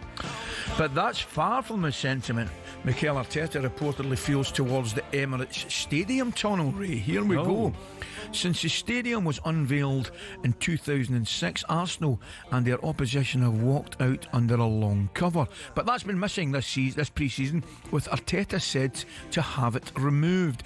Reason being to prevent the electric atmosphere of the Emirates being muffled out, and he wants to keep opponents intimidated right up until walkout. Oh. Okay. I get it. No, of course it is. You've got to try and get as much advantage as you can playing at home. The only thing I would say, and tell me your view on it, I don't necessarily think it works with the top teams and the top players, because I think they kind of thrive on that as well. I really do. Well, but if you're playing maybe somebody that's not used to that atmosphere and a cup tie, see, Highbury, Ali, was unbelievable. I mean, the tunnel, amazing. You had to go on the half turn just to let the refs through. That's how tight it was. You was shoulder to shoulder. Aye. And we had quite a big team, back in the day. I mean, if you go through it, Steve Bowles, Tony Adams, you had Patrick Vieira, Manu Petit, Robert Perez was 6 foot plus, Henri was 6 foot plus, Dennis Bergkamp 6 foot plus. I know. So it was a big old team to look at, and you could see the fear in the face of the other. I take your point. The one I remember was going down the tunnel at Ibrox for the Leeds United game in the Champions League. Oh yeah. Oh my God! I remember looking across. I swear to God, and the noise was unbelievable. I remember, I think it was David Batty and Gary Speed, God bless him, Gary Mack, and we're just looking at each other. We're shaking our head at the noise. The noise, incredible. But you had some team though, didn't you? Oh, had a good team. When you had the loud drops, Gaza. We had a good team, definitely. Unbelievable team. Those Leeds games were special, but the atmosphere, and I take the point, getting down the tight tunnel, man, just absolutely tremendous. PSG were certainly intimidated by that electric atmosphere. You could have heard a pin drop that night. Right, the transfer window's in full flow, so must be time for this.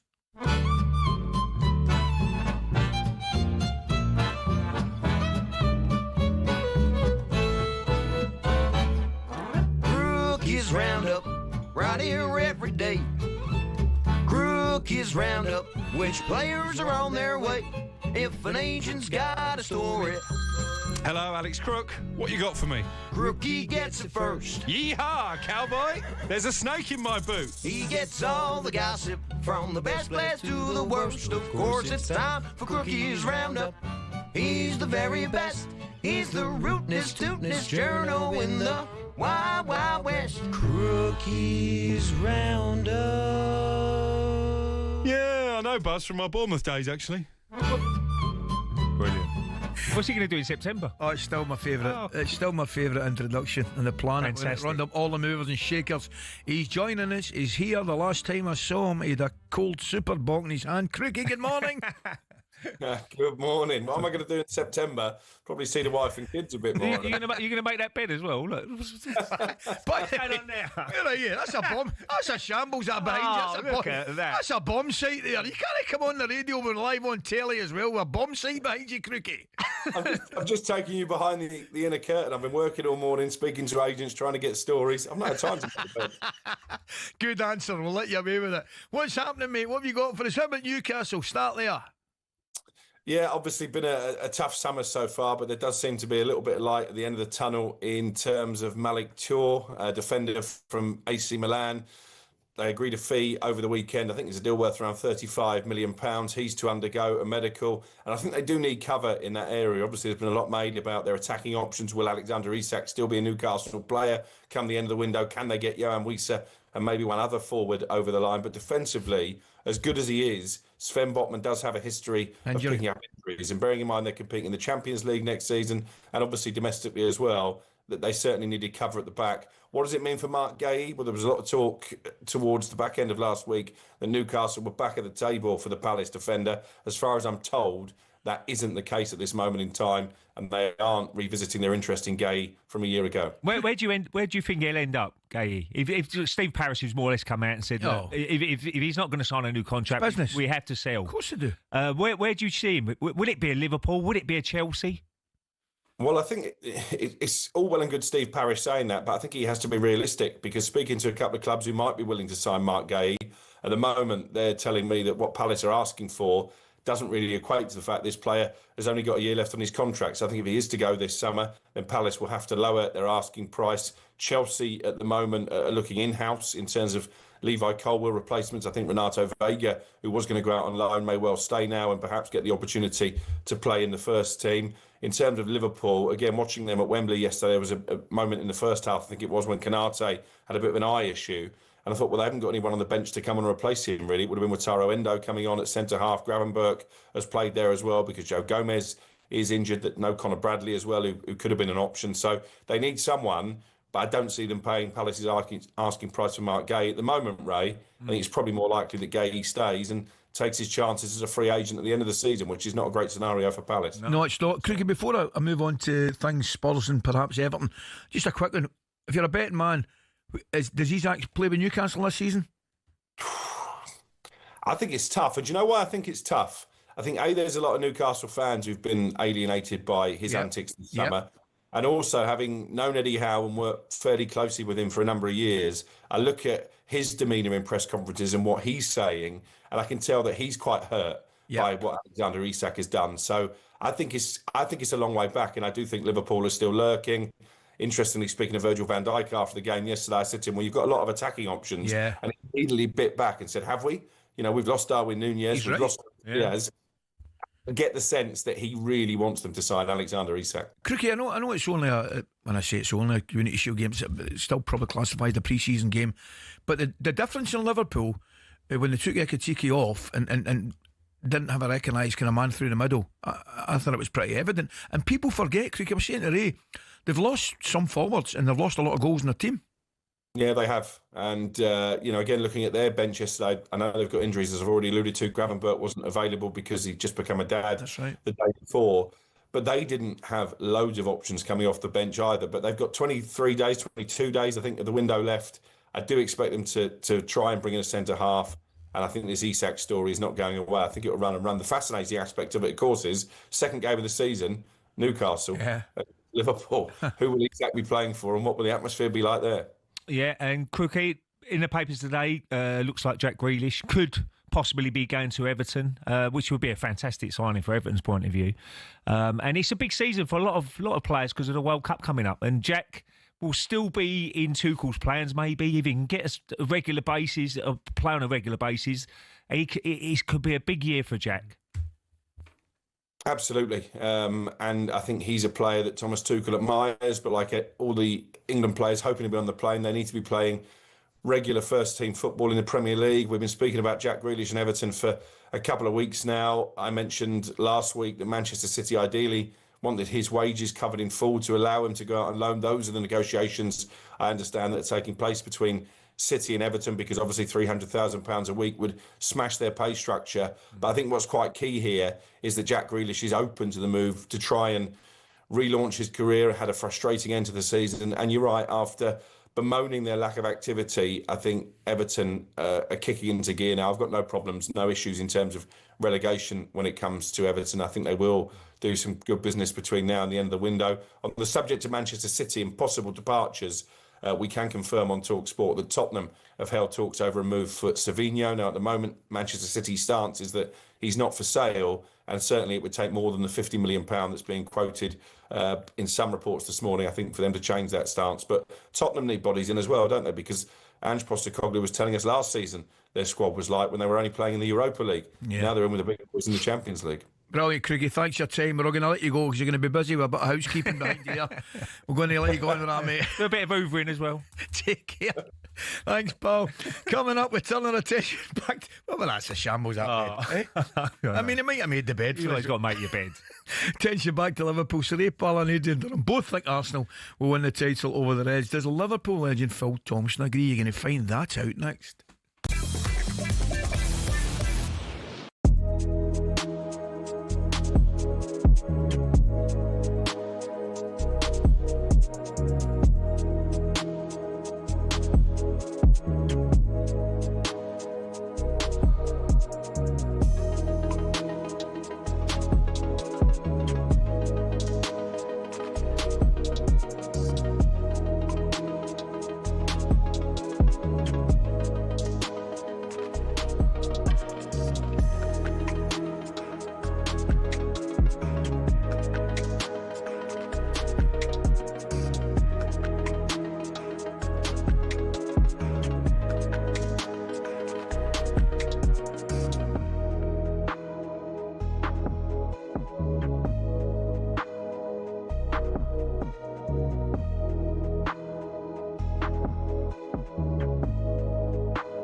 Hamilton, now at Ferrari, dares to dream of a record 8th F1 world title. The Tifosi will be hoping the Brits can bring glory back to Italy. To many, Ferrari and Formula One are inseparable. They're the only team in the sport today to have competed in the first World Championship in 1950, are the most successful team in history, and have built some absolutely gorgeous cars. Their first driver's title was won in 1952 by Alberto Ascari. Considered one of F1's most dominant and best-loved champions, he drove the iconic Ferrari 500 and defended his title the year after. It was Juan Manuel Fangio in his Ferrari 250 who secured the team's next driver's title in 1956. Remember, he was world champion 5 times with 4 different teams. Mike Hawthorne, Phil Hill and John Surtees also won titles for Ferrari in the 50s and 60s, and the cars back then were beautiful, and they even sounded great, didn't they?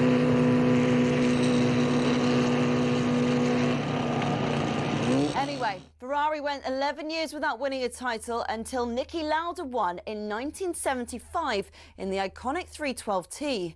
Throughout much of the 80s and 90s, though, Ferrari looked like they'd never go all the way again. Le Professeur Alain Prost came pretty close in 1990, but lost out to his bitter rival and former teammate at McLaren, Ayrton Senna. It was only when John Todt recruited a swathe of staff from outside of Italy, including Michael Schumacher, that the glory days returned 21 years after their last driver's title. The turn of the century saw the prancing horse sprint to an unprecedented 5 consecutive championship doubles. And after Schumacher left, Kimi Raikkonen reclaimed the driver's title immediately. But despite employing 1,500 people, the Iceman remains the last Ferrari world champion. So, 16 constructors' titles, 7 more than McLaren, and 15 drivers' titles, 4 more than, again, McLaren. Ferrari are truly Formula One's top team. Forza Ferrari.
Okay, 3 minutes past 9. This is talkSPORT Breakfast with Arnold Clark. Build your own car deal online, all with a few clicks to make buying your next car so easy. Ali and Ray with you this morning. We're taking all your calls. Liverpool fans, was yesterday a minor bump in the road? By the way, it was a 2-2 draw, wasn't it? A disaster. Let's everybody calm down. Or is Big Virgil right that you still need another attacker? I actually think they do. There you are. That's my own opinion on it. 03717 223344 is the number to call, because it's Palace who won the Community Shield on talkSPORT. Well, 5 of the last 8 Community Shields have been decided by penalty kicks, and this one is going the same way. Salah goes first for Liverpool in front of the Liverpool fans, and he blazes it over the top of the crossbar, gets right underneath it. That's one of the worst, that's for sure. Quite a short run-up. Young Justin Devaney of Northern Ireland, who was signed from Airdrieonians 2 years ago. He steps up, left-footed, drives the ball high into the net, and Crystal Palace celebrate. They win the Community Shield, and they just can't stop springing surprises. Mark Gay picks up the Community Shield, and he thrusts it into the sky, and the Palace uprising continues. The Crystal Palace are becoming silverware machine. Absolutely magic, Justin Devaney. What a story it is. I think the boy was born in Irvine in Ayrshire, and somebody will tell me if I'm wrong. Signed with Kilmarnock, didn't play with Kilmarnock, went to Broomhill on loan. Wow. It's a team I know, playing the lower leagues in Scotland, and then moved to Airdrie. Yeah. Signed with Airdrie, and then moved to Palace, scoring the winner at Wembley. Great story. Isn't it magic? No, I like stories like that. So do I, mate. I love it. Absolutely love it. So come on, where are we now? Palace are the first club to win the Community Shield in their debut for 50 years since Derby County won in 1975. For Liverpool, it's now attention turns to the Premier League, and that's the opener against Bournemouth on Friday. And of course, it's live on talkSPORT. After yesterday's loss, though, Big Virgil seemed to claim that they still need another attacker. Yeah, great goal. Obviously, I saw it from behind, and the angle was great as well. I think he was good in play, in general play as well. So yeah, I think more to come. Keep working hard and be important for us, and it's good for him that he's off the mark. And yeah, hopefully more to come. You've got so many attacking options now. Is the important thing in terms of finding the right balance in the team, or do you think you need more attacking options? Well, we just lost Darwin, who went to Saudi. We lost Lucho, obviously, who went to Bayern. So I think there's always room for an attacker in order to strengthen us. So let's see what the window brings. Well, let's hear what his boss had to say on him. Arne Slot maybe didn't necessarily agree. I think we have more than enough options to be good enough to win a game, to win a Charity Shield like today. And this is where I focus on myself on. With the players we have, we should be able to win, to score. That's actually what we did as well. We scored twice, and last season we only scored one against them. So in away and at home we could only score one against them. So my last concern at the moment is our offensive quality. It's more, it's not a concern, but if I look at the amount of goals we've conceded in pre-season, that's not of our standard. Well, that's an interesting one. He says it's not a concern, which is absolutely fair enough. We're going to try and make a good bit of sense with a real Liverpool legend now. It's a very good morning to 7-time league champion Anfield, Phil Thompson. Tomo, good morning. Morning, mate. Tomo. Good morning, Ray. Good morning, Ali. How are you, pal? You in good form? I'm in good form. I'm better when I heard that Stelling wasn't on today. Well, Ray got the last minute call. He was as disappointed as you were. Super sub. Ray, are you Bob the Regis? The last resort. I wasn't there, Tom, I'm afraid. Brilliant. Tomo, listen to me, mate. I was at the game yesterday. I thought I really enjoyed Liverpool first half. I really did. Liked the new signings. But I was making the point, the new signings, I think they'll be great for Liverpool. I really, really do. However, looking at what Liverpool have lost, obviously through tragic circumstances, and moving a couple of players on, Diaz and Núñez, have they left themselves a little bit short up top? Possibly a little bit short. You were looking at it. Certainly when Ekitike came off, I think that did change the momentum of the game. Me too. And then I was thinking, well, who's going up front? Who's the change here? And I think they were looking at Wirtz probably to fill that role, for him to do it. But maybe, as we said, the tragic circumstances with Diogo, Luis Diaz going, Darwin Núñez, you know, that's 3 out, 3 gone. So maybe there is a little option. But listen, that I felt when you look at pre-season, the only clean sheet we had was in the behind closed doors game against Stoke at the AXA. Yeah. So, you know, we've been conceding goals. I think that'd be probably a more concern, only having, there's an injured Joe Gomez as backup for Canate and Van Dijk.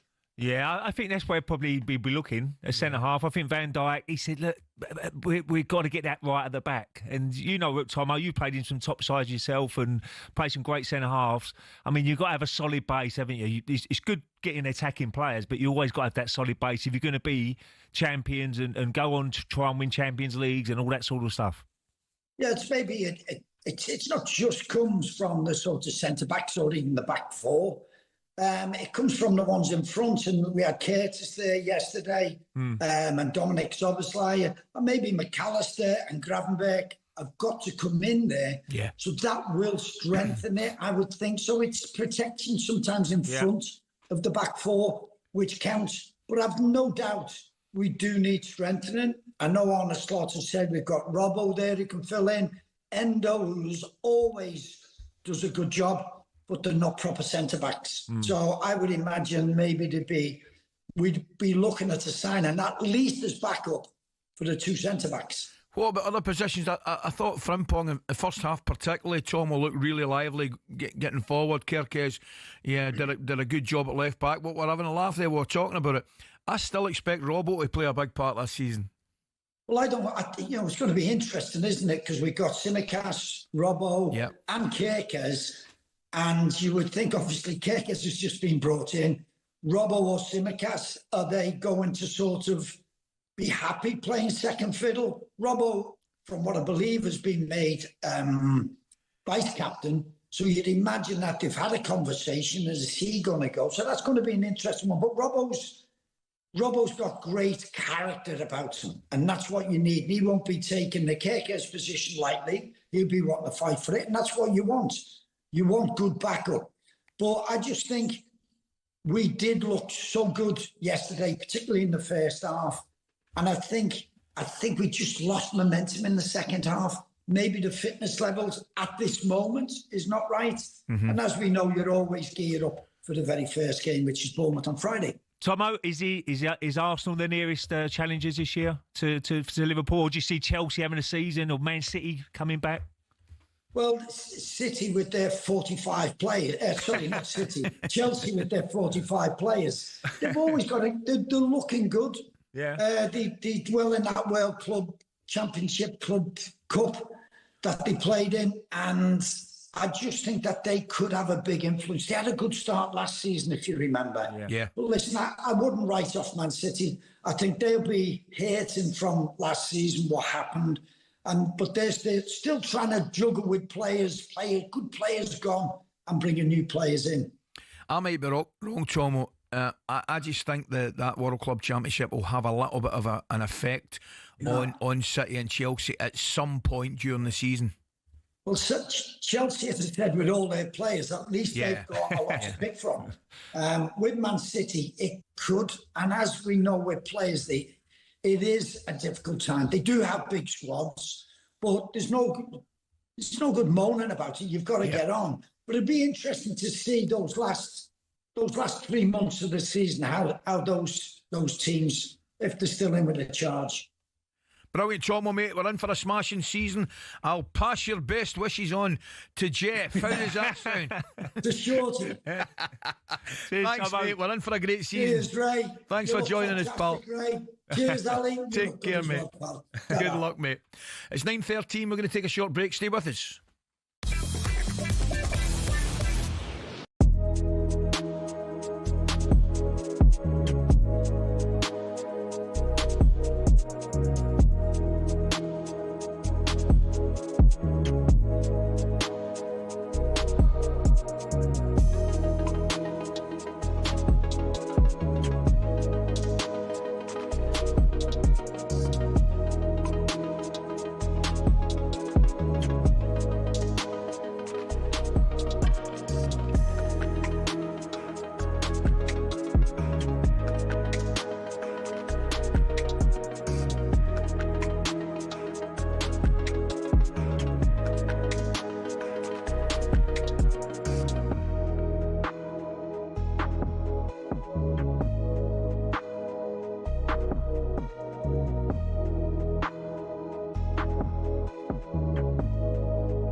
Tell you what, it's doing well on a He's Monday. on fire.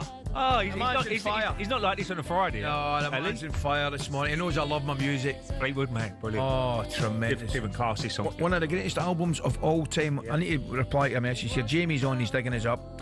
Lads, are you going to mention the bizarre VAR performance again yesterday? I find it strange that you guys don't see responsibility to bring this up. Nothing changes. There was a clear handball. Yes, it was, but I still wouldn't have given a penalty, Jamie.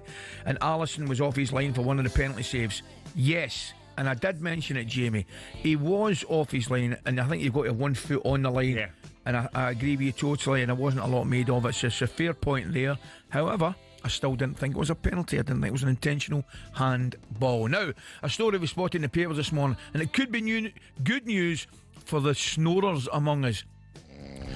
Now, Ed, there's no need for that. It's got to be Alan. You've overstepped your mark there. Right. Blowing through a conch shell. Is this turned into a tongue twister or what? Blowing through a conch shell for 15 minutes, 5 days a week, could significantly reduce obstructive sleep apnea, also known as snoring. Oh, well, I had to room with Alan Brazil one. Oh, my God. In Monaco. And I've never heard noise like it, Ali. Oh, man. And it was like, we'd done a deal as well. So let me go sleep first, then let me try and get in a deeper sleep, then you can go sleep. And he's not, straight off. And I had to sleep on a balcony in the end. I've wrapped myself up in a quilt and slept on a balcony. I normally, when I go fishing, room with Big Paul, my mate, I swear to God, Ray, it is so irritating. Horrendous. It's so irritating. It's horrendous. I'm not a heavy sleeper, so I can hear everything. I'm a nightmare. But that was a certainly. If I sleep on my back, I snore. Yeah, if I sleep, try and go on your side. I got to go on my side. But Alan, I've never heard noise like it, and I did get warned, by the way. Jill did warn me.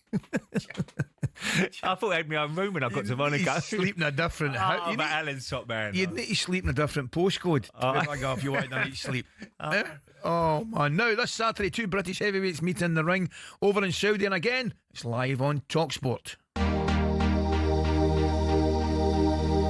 It's the biggest fight of my life and career. Julian, the body snatcher. Everyone's saying how great he is. The biggest, hardest fight. The hardest puncher, the quickest puncher, the fastest guy. Tauma is going looking for another showreel knockout. Moses Tauma can take him out right now. The strongest guy, the most intelligent, the most patient is boxer. He's a better mover than Mike Tyson, like a bit more fluid. Oodles of natural talent. I even phoned Dylan, like, Dylan, I don't know why you're taking this fight. 2 national titles, 3 European gold medals, and a world title. As a professional, I'm looking to replicate that. Everyone portray him as a superhuman. That's what I'm approaching the fight. I'm fighting Superman.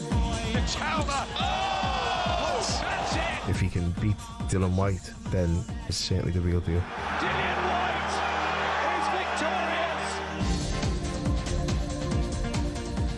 victorious. Yep, Moses Tauma is a name on the lips of all boxing fans right now, having won each of his 12 professional fights, aged just 20. 10 of those coming by way of knockout. Looks like a real deal. The Slovakia-born Brit faces his toughest test yet against the season's bruiser The seasoned bruiser, I beg your pardon, Dillian White, who himself has overcome a sticky spell in his career to win 3 in a row. And Atoma is certainly Big Al's favourite boxer. Dave, he keeps mentioning him. Who's Moses? Oh, yeah. What's he going to be like? Well, flattened everyone he's taken on, hasn't he? Brilliant, eh? Oh, he's supposed to be. Alan loves him. He said boxing correspondent, Big Alan there, flattens everybody. Hey. No. Flattened. I think the boys have got to start using that term, flattened. This Saturday, talkSPORT brings you live commentary even of the huge heavyweight clash between the two boxers in Saudi Arabia. Our top team will be out in Riyadh, bringing you all the action from a busy fight week before taking you closer to the action than anywhere else. And our thoughts ringside. We've got obviously our top team over there at this moment in time. We're going to cross there, in fact, because we've got talkSPORT's top fight pundit, Spencer Oliver. Spencer, good morning. How are you? Good morning, Spence. Ali Ray, how are you both? Yeah, we're here at the Marriott Hotel, just landed in Saudi Arabia last night, and we're in a tent actually, just at the back of our hotel. I've got to tell you boys, it is so hot out here, it's incredible. It's going to be an unbelievable night on Saturday night, and a huge opportunity here for Moses Atauma, the young hotshot, to announce himself on the world stage. Spencer, I can't take my eyes off you, man. You're looking tremendous. You look like that guy's just surfaced in Ibiza that's running Ibiza now with the glasses. Hey, I've never seen a cooler dude. You're looking brilliant. Boys, we saw how viral we went, didn't he? And I've just took a few tips from that, and that's why I've rocked up the way that I've rocked up here. You never know, this one might go viral as well. You never know, pal. Listen, Spencer, in true Brazil style, he's looking forward to somebody flattening somebody at the weekend. Tell us a little bit about Atoma. I mean, he's certainly, his statistics are pretty impressive, but this is a big fight for him, obviously.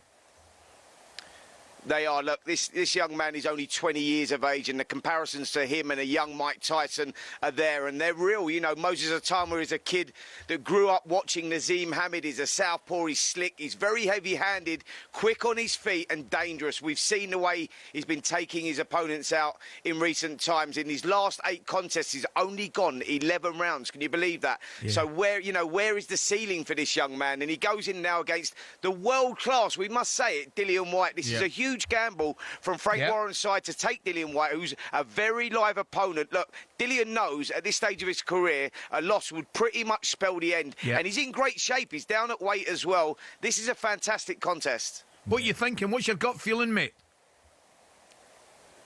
Well, you know what? Once in a while, you get a very special boxer that comes along, and Moses Atauma is that guy. I think he's done nothing wrong so far, and I just think that he's supreme. I think he's going to be the next heavyweight dominant force out there. And, I've got to go with Moses Atauma. I think the momentum is very much with him. Dillian White, though, is dangerous. You know, we've seen him very dangerous to the body and the head. That left hook in particular. Remember the one he knocked Lucas Brown out with? Yeah. You know, he's only got to catch you once, Dillian White, and he fancies this one. I'll give you some mad statistics, guys. When Dillian White turned professional back in 2011, Moses Atauma was 6 years of age. When he boxed Anthony Joshua in 2015 for the British and Commonwealth titles at the O2 Arena, Moses was 10. That's where we were at, right? And Dillian's had some good wins, WBC interim champion, boxed, you know, the likes of Tyson Fury, all the big names out there. This is very much all for Moses Atauma to prove that he belongs on the world stage. If he's as good as we all think he is, which I really do, I think that he gets the job done. If he does get the job done, where does he go from here, Spence? Where would his next? Where would he be looking at? Well, this is where it is, Ray, right? So if he wins this contest, he's #1 ranked with the WBO. The WBO interim world champion is Joseph Parker. The world champion at the moment, the world title holder at the moment is Alexander Usyk. It looks likely that Usyk might vacate that belt. So we could find Moses Atauma in his 14th contest boxing for the world heavyweight title against Joseph Parker. That's what's on the line for this young man. Oh, just another one. Well, I've got you on, Spencer. What about the rematch, the Ben Eubank coming? I think it's November at Tottenham. Eddie Hearn's pretty confident Conor Ben will reverse the result. What you thinking, man? It's funny. And before you answer that one, it was one of these fights. I mean, I'll contradict myself a little bit. Well, I didn't really want to see it. I was delighted with the first fight, and I thought that'll do me lovely. I didn't want to see it, but it's like anything else. Once it gets nearer the time, I'll be looking forward to it. Ali, well, I'm greedy, mate. I want to see it again because it was such a fantastic fight. That 12th round was one of the most memorable rounds in boxing that I can remember. Both guys, the heart, the grit, the determination, the courage, the will to win they both showed was incredible. So, yeah, of course I want to see it again for selfish reasons. You know, it would be nice if maybe they went and boxed in their respective weights and just, you know, got on with it. And Chris Eubank went and boxed for that world middleweight title that he says that he was going to be doing. And Conor Benn, you know, maybe at 147 boxing for that title. But we get it again, November 15th at Tottenham Hotspur Stadium. Yeah, look, I'm really looking forward to this one.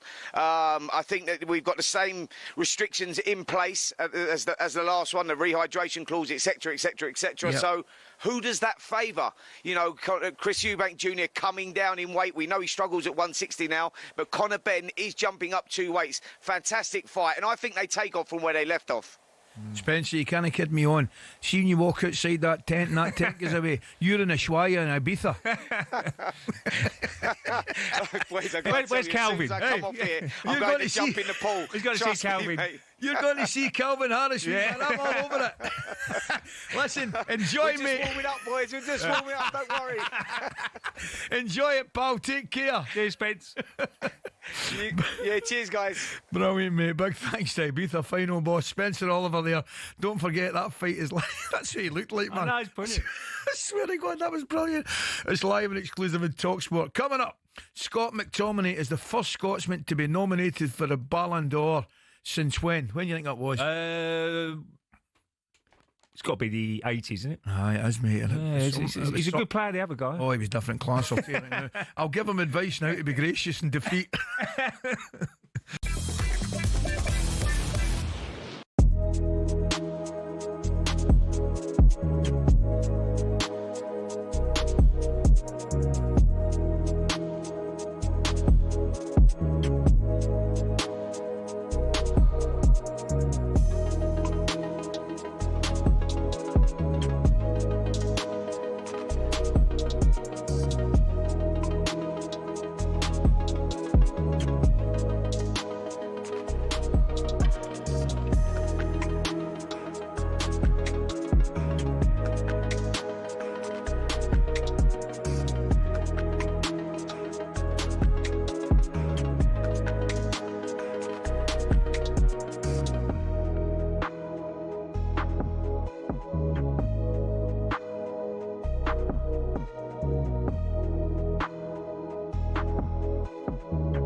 When was the last time you saw someone score with a knuckleball free kick? We're going to take a look at why we're not seeing them anymore and explain a bit about how they work. The knuckleball peaked in the 2010s after that Ronaldo strike against Portsmouth in 2008 inspired academy players everywhere. Here's a young Mason Mount. I tried to base my free kick on Ronaldo, hit the ball by the valve and it moves. So what do you do? Top corner. Now, no ball is perfectly aerodynamic, so as it travels it creates ever-changing pockets of turbulent air, causing that unpredictable movement. Football's most prolific free kick taker, Juninho Pernambucano, perfected the technique but didn't invent it. He was inspired by players from the 90s and even the 50s. So how do you do it? You have to hit the ball head on with as short a contact time as possible so the ball doesn't spin. Hitting by the valve helps with that short contact time, as it's the hardest part of the football. So why don't we see knuckleballs much anymore? It's because players are being told not to shoot from dead ball situations because the XG is so low. In fact, as Opta shows here, since the 08-09 season there's been a 10% reduction in players shooting from free kicks in the Premier League. And in 23-24, a record low of 11 free kicks found the back of the net. And the knuckleball, though spectacular, is imprecise, which is why it's becoming a thing of the past.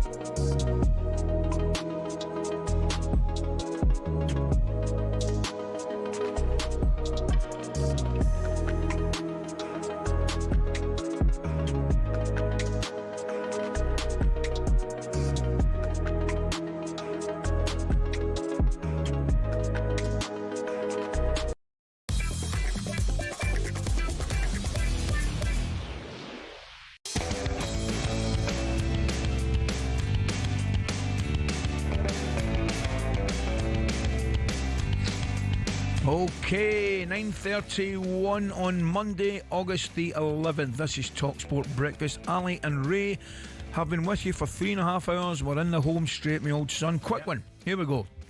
Tottenham Hotspur have approached Manchester City about signing Savinho, with talks underway between the two Champions League clubs. Ray, do you think that would be exactly what Spurs need? Well, they need bodies, Spurs. I'm sure that the Gibbs White, they'd be disappointed at Gibbs White because he would have been a great signing. I think at the time he's always on the ball. He's so he makes things happen. It's great news for Forest. Oh, it's brilliant news for Forest. Brilliant news Absolutely for Forest. Fantastic for Forest that they keep him. So Spurs have got the money. They've got money to spend. But they've just got to get the right areas now. With Maddison's a massive blow as well. Oh, it's a blow. I feel so sorry for him. I'm gutted for him. It was a big season for him as well. Great lad, great player. Yeah, absolutely. I'm gutted for him. Absolutely gutted. Again, here's one for you, just to upset Everton fans. Would Jack be more suited going to Tottenham? That should be on their radar. Definitely, he's a sort of player who can play in that number 10 role. I will put Jack Grealish. I think for me, he'd be number 10 for me, just behind the front. You can play him off the left, we know that, but I think you want to get him. You want to get him involved in everything, don't you? Do you know what I think? The one thing about Jack, obviously playing off the left-hand side, see the one thing he gets you free kicks. If he takes it in, it's tight, the ball's fight. Yeah. I think if you play him in that central area, the amount of dangerous free kicks he'd win as well. Absolutely, and he'd create. Do you know what I mean?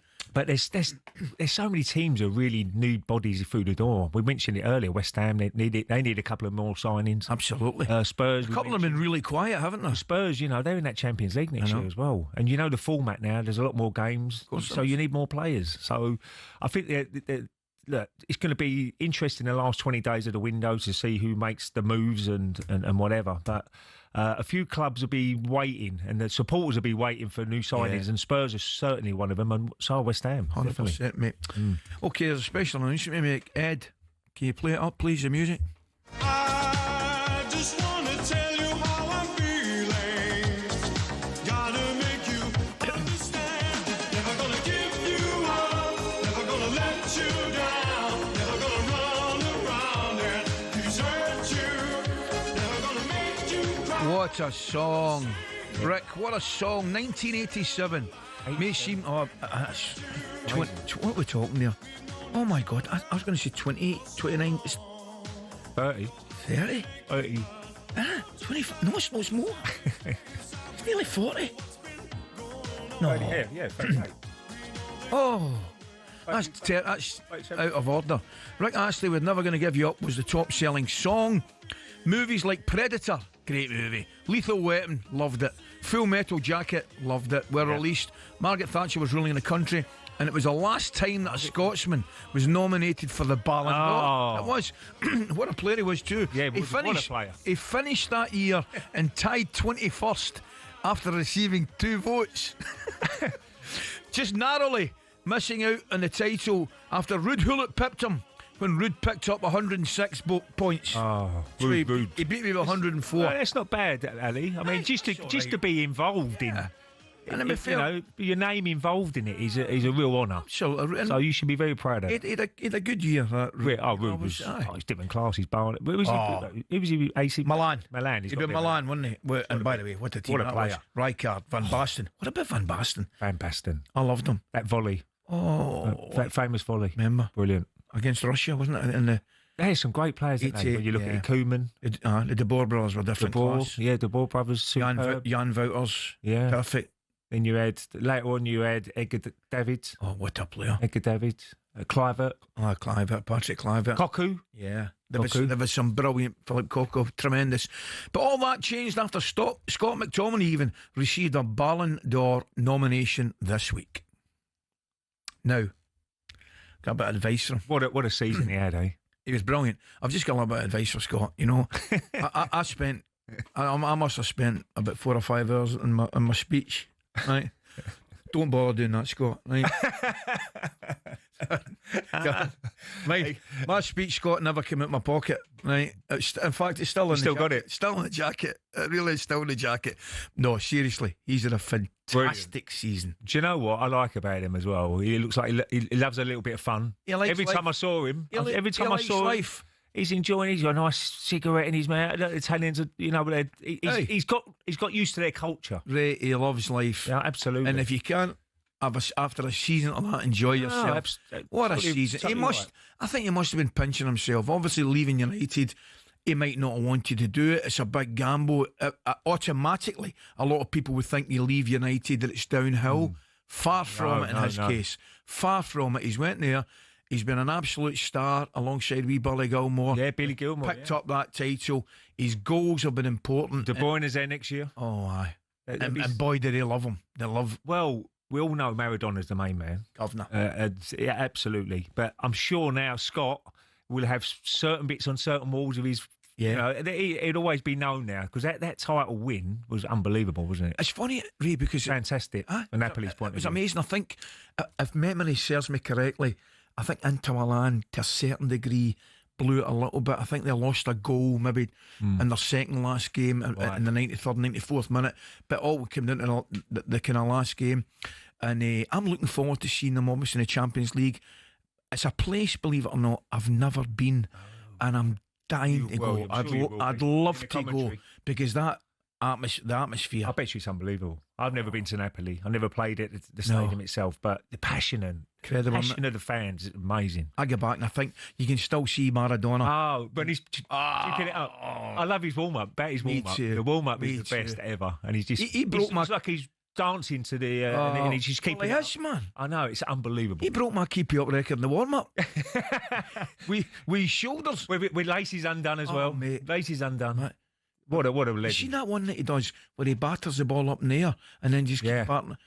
Amazing. People get no idea. I love the kits then as well. Do you see the old shell suit he had on? Magic, wasn't it? Brilliant. Absolutely fantastic. Magic. What a player Maradona was. But well done to Scott as well. Yeah, tremendous. Wish them all the best. So, speaking of Scotland, things haven't gone to plan for Rangers in the league so far. A couple of draws, one at Motherwell and a late equaliser from the penalty spot against Dundee. After the 1-1 draw with Motherwell in the opening game, this is what new boss Russell Martin had to say.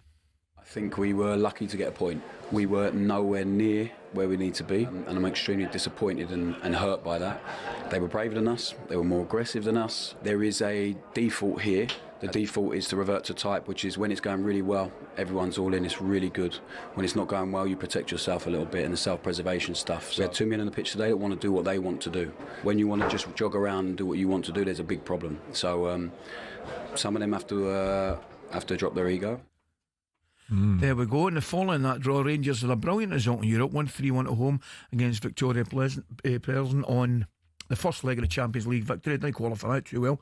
Having said that, the results I thought against Panathinaikos were excellent as well. Great result. They're hopefully getting the job done next week. But it followed another 1-1 draw in the league, this time against the D, which I mentioned. And this is what Martin had to say. I think we won't have a problem with that as time as it comes on. So I think it's about creating really good habits, winning habits all the time. So I question the mentality of the players after Motherwell. I haven't since in the way they've worked. The reaction of the players that came out of the team was great today. I think actually all 5 of them that come on, Tav was good, Nico had a big impact in the game, Kieran and Danny as well. And Finn, you know what you're going to get from Finlay. So I think it's changing. The culture of the group is changing. And we have to change it quicker than everyone. You know, we want to do it as quickly as we possibly can. So, yeah, I'm not going to accuse the guys of that today. They'll learn from it. It was a different problem today, and in hindsight, I should expect that problem more and coach that even more. But we were trying to build on Tuesday and create some similar situations, but they didn't happen enough. It's a funny one, Ray. There's a few eyebrows raised when he came out, and he was strong after the Motherwell game. I don't have a problem with it at all. No. I don't, because you and I come from an era. If a manager gets something to say to you, he'll say it to you. Oh, absolutely, right? Yeah. Don't have a problem with it at all. And he was very, very strong in what he said there.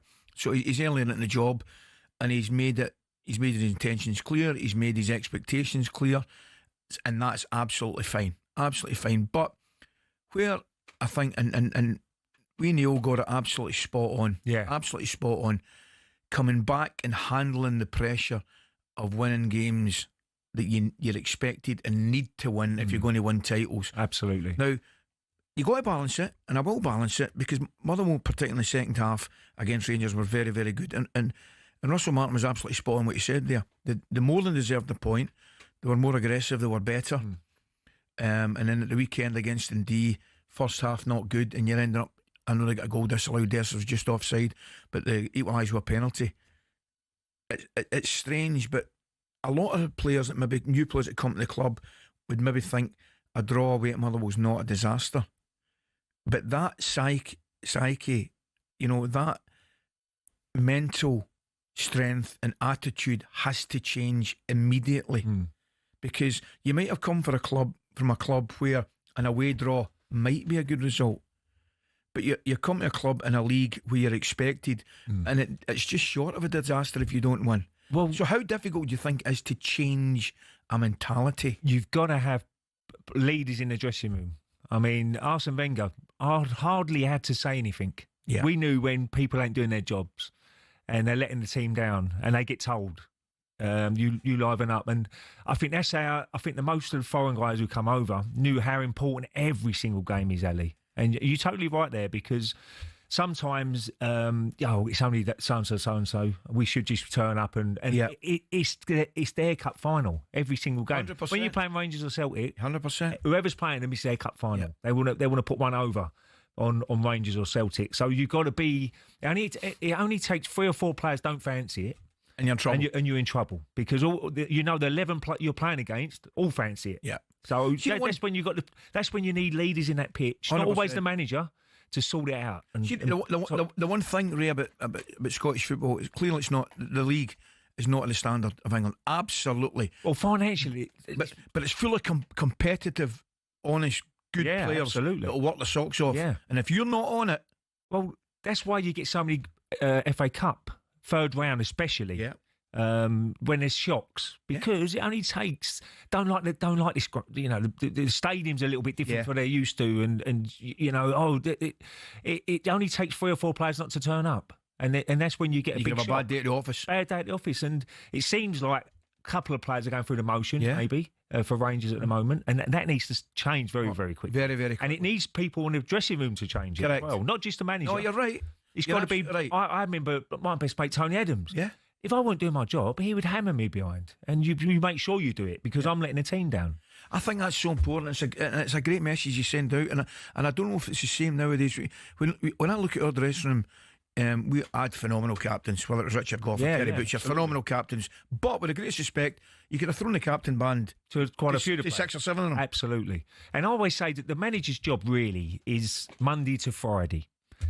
Now, managers, you know, it's down to you on the Saturday. It's now down to you to get all the information into my head and go out and do it. Cross the line. Simple as that. Yeah. So, you know, that's what they got to get. That's where it comes down to mentality. You've got to learn what to do, and then don't let your mates down. And they're your mates, your teammates, your all mates. in it together. And we're all in it together. And if you get that right going forward, you'll end up you'll be winning a lot more trophies than what you don't. And that's what we certainly had in our dressing room. 100%, Paul. Okay, mate, we're moving on. What time have we got? It's 9:45. Coming up, it's time for Yay or Nay with Ray. You don't want to miss that.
Okay, guys, just for everybody's information out there, that little bit of music, that classical bit of music that was played in that advert was in fact In the Hall of the Mountain King by Edvard Grieg.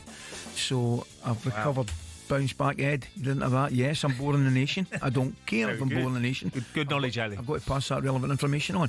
Ali and Ray with you this morning. It's now time for this.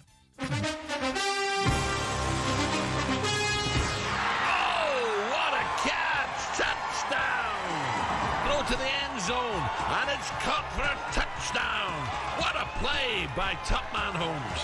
There's the snap, Brady throws it, and it's caught for another touchdown. Stepping up and throwing deep down the sideline is caught. It's caught. The Patriots win the Super Bowl. There's a Hail Mary, but it's intercepted. And that's the game. It's over. Oh, I've never heard them so committed. Yes, NFL returns to Wembley in October as LA Rams take on the Jacksonville Jaguars, and our competition to win VIP tickets is now open. That's correct. We're giving you the chance to win 6 seats in a private box at Wembley Stadium with full hospitality plus $5,000 spending money. 18 plus, UK excluding Northern Ireland. For a chance to win, text the word cash to 83338 and you're in the draw. Text costs £2 plus one standard network rate message. You must have the bill payer's permission, of course. Or you can enter for free by calling 0330 880 338. I'll give you that again. You've got to call 0330 880 338. All entries must be received by the 25th of August at 11 p.m. This is a TalkSPORT limited promotion run on TalkSPORT, Talk and Virgin Radio UK stations. Full T&Cs at talksport.com. Right. We're going to finish now with a bit of this. Oh, and Wimbledon have moved out. And there's no flag from the linesman. Ray Parlour, his first goal for Arsenal. One touch, get out his feet, Bob. What, nectarine? Never heard of it. It's a small, like a little orange. Is it? Nectarine. I don't eat oranges. Mark Overmars had this little fart machine. What? With a button. He goes, Pardon? Who is Gunnosaurus? Who is he to you? What? Is he related to you? No. My brother is married to his daughter, but they're not together now. They've more or less split up. Do they have an Invincible on Drive? I don't think so. That's the most stupidest thing I've ever heard in my life. It's time now for Yay or Nay, Ray. I don't know what's going on in that family of yours. No, Gunnosaurus. Right, it's that time in the moment we put some of the day's biggest topics to our resident Premier League Invincible. Ray Parlour, all he has to do when asked this question is give us a yay or a nay and tell us why. So let's find out if it's Ray says yay or nay, says nay as we play yay or nay with Ray today. Hooray! Topic 1, mate. 2 of Liverpool's summer recruits scored debut goals yesterday, but it wasn't enough to win the 290. It wasn't enough to win the Community Shields. The £290 million spenders lost in penalties to Crystal Palace. Now, Ray, having won the league in his first season, is anything other than a Premier League or Champions League trophy a failure second time around for Arne Slot? Yay or nay? It's a good question. Yeah, it is a good question. I would say nay. I think he's shown enough in that first season, that he's the right man for the job. Yep. I think he's done a wonderful job. Everybody probably writ him off before the start of the season. Everyone was talking about Arsenal, Man City to win the title after Jurgen Klopp's left. And it's big shoes to fill, and I think he's done a wonderful job. So I would say nay on that one. I think there's not a lot of very good top-class managers out there. If he did have a season where he comes second or third, I don't think that would affect anything. I think that they'll go into the market again and try and win it the following season. But look, they're still the favourites to win the title this year, and I'm sure they're going to have another brilliant season, Liverpool. With you, mate. Agreed. Number 2, TalkSPORT understands Tottenham have opened talks with Manchester City over a move for Brazilian winger Sabinho. The player is open to a move, but City do not want to sell and would demand north of 50 million. As it stands, Ray, having missed out on Gibbs White and made no progress with Eze, has Tottenham's summer been a failure thus far? Yay or nay? I would have to say yay, because they've got a lot more games to play. The squad is a little bit light. I think most Tottenham fans would want to see at least 2 or 3 new signings before the season kicks off, which it's sometimes difficult because it's like a game of poker, isn't it, Ali? I mean, clubs want top money for their players, and you're trying to get a better deal for your club. So I do expect a little bit more movement from Spurs before the end of the window. Has to be. Has to be. So at the moment, it is a yay, because I think Tottenham fans demand at least 2 or 3 players, especially because you're in the Champions League as well. Now. Agreed. Right, quick one. And I know it's going to answer to this. Adrian Durham is back and dry today, and he's announced Arsenal win the league. Do you agree? Is that a year or nay? I'm going yay. I'm always optimistic anyway, Ali. I said they win it last year, so but I think they've got that striker now. He scored a really good goal the other day. on the weekend. He will get lots of opportunities. And I think it could be to see. They've got to learn from their mistakes of the last couple of seasons. They need to be a little bit more luckier in injury-wise, because they did have so many injuries last year. I don't know why, but they did. Key players out for key periods of the season, Saka especially. So if they can get that a little bit better, the injury record, then I think they've got an excellent chance, definitely.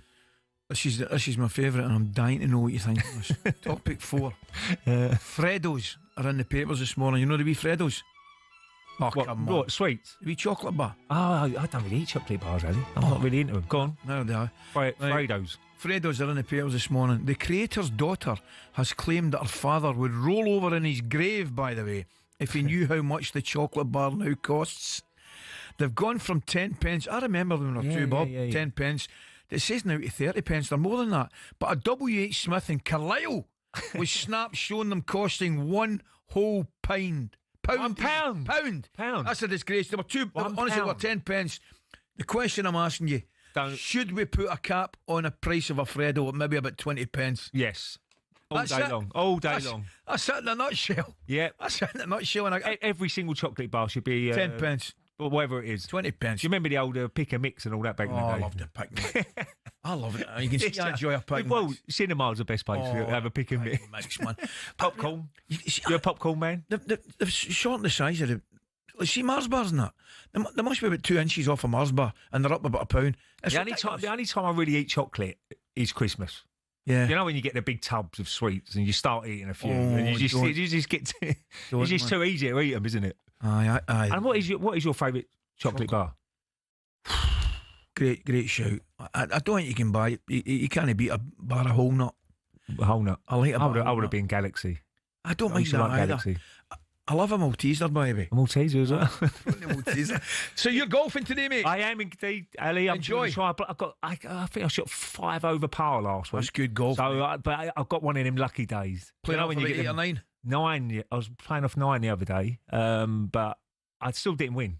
Can you believe that? I got 40 points and I still didn't win. You're winding me up. Got 43 won it. That's some squad, that. 20. He's playing off 27 though to win. And Chambers, he's a little bit of a cheat as well.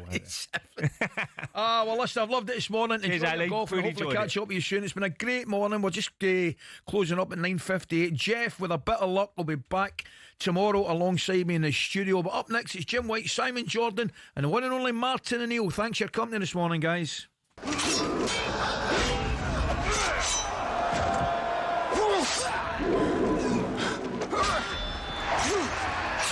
Are you not entertained?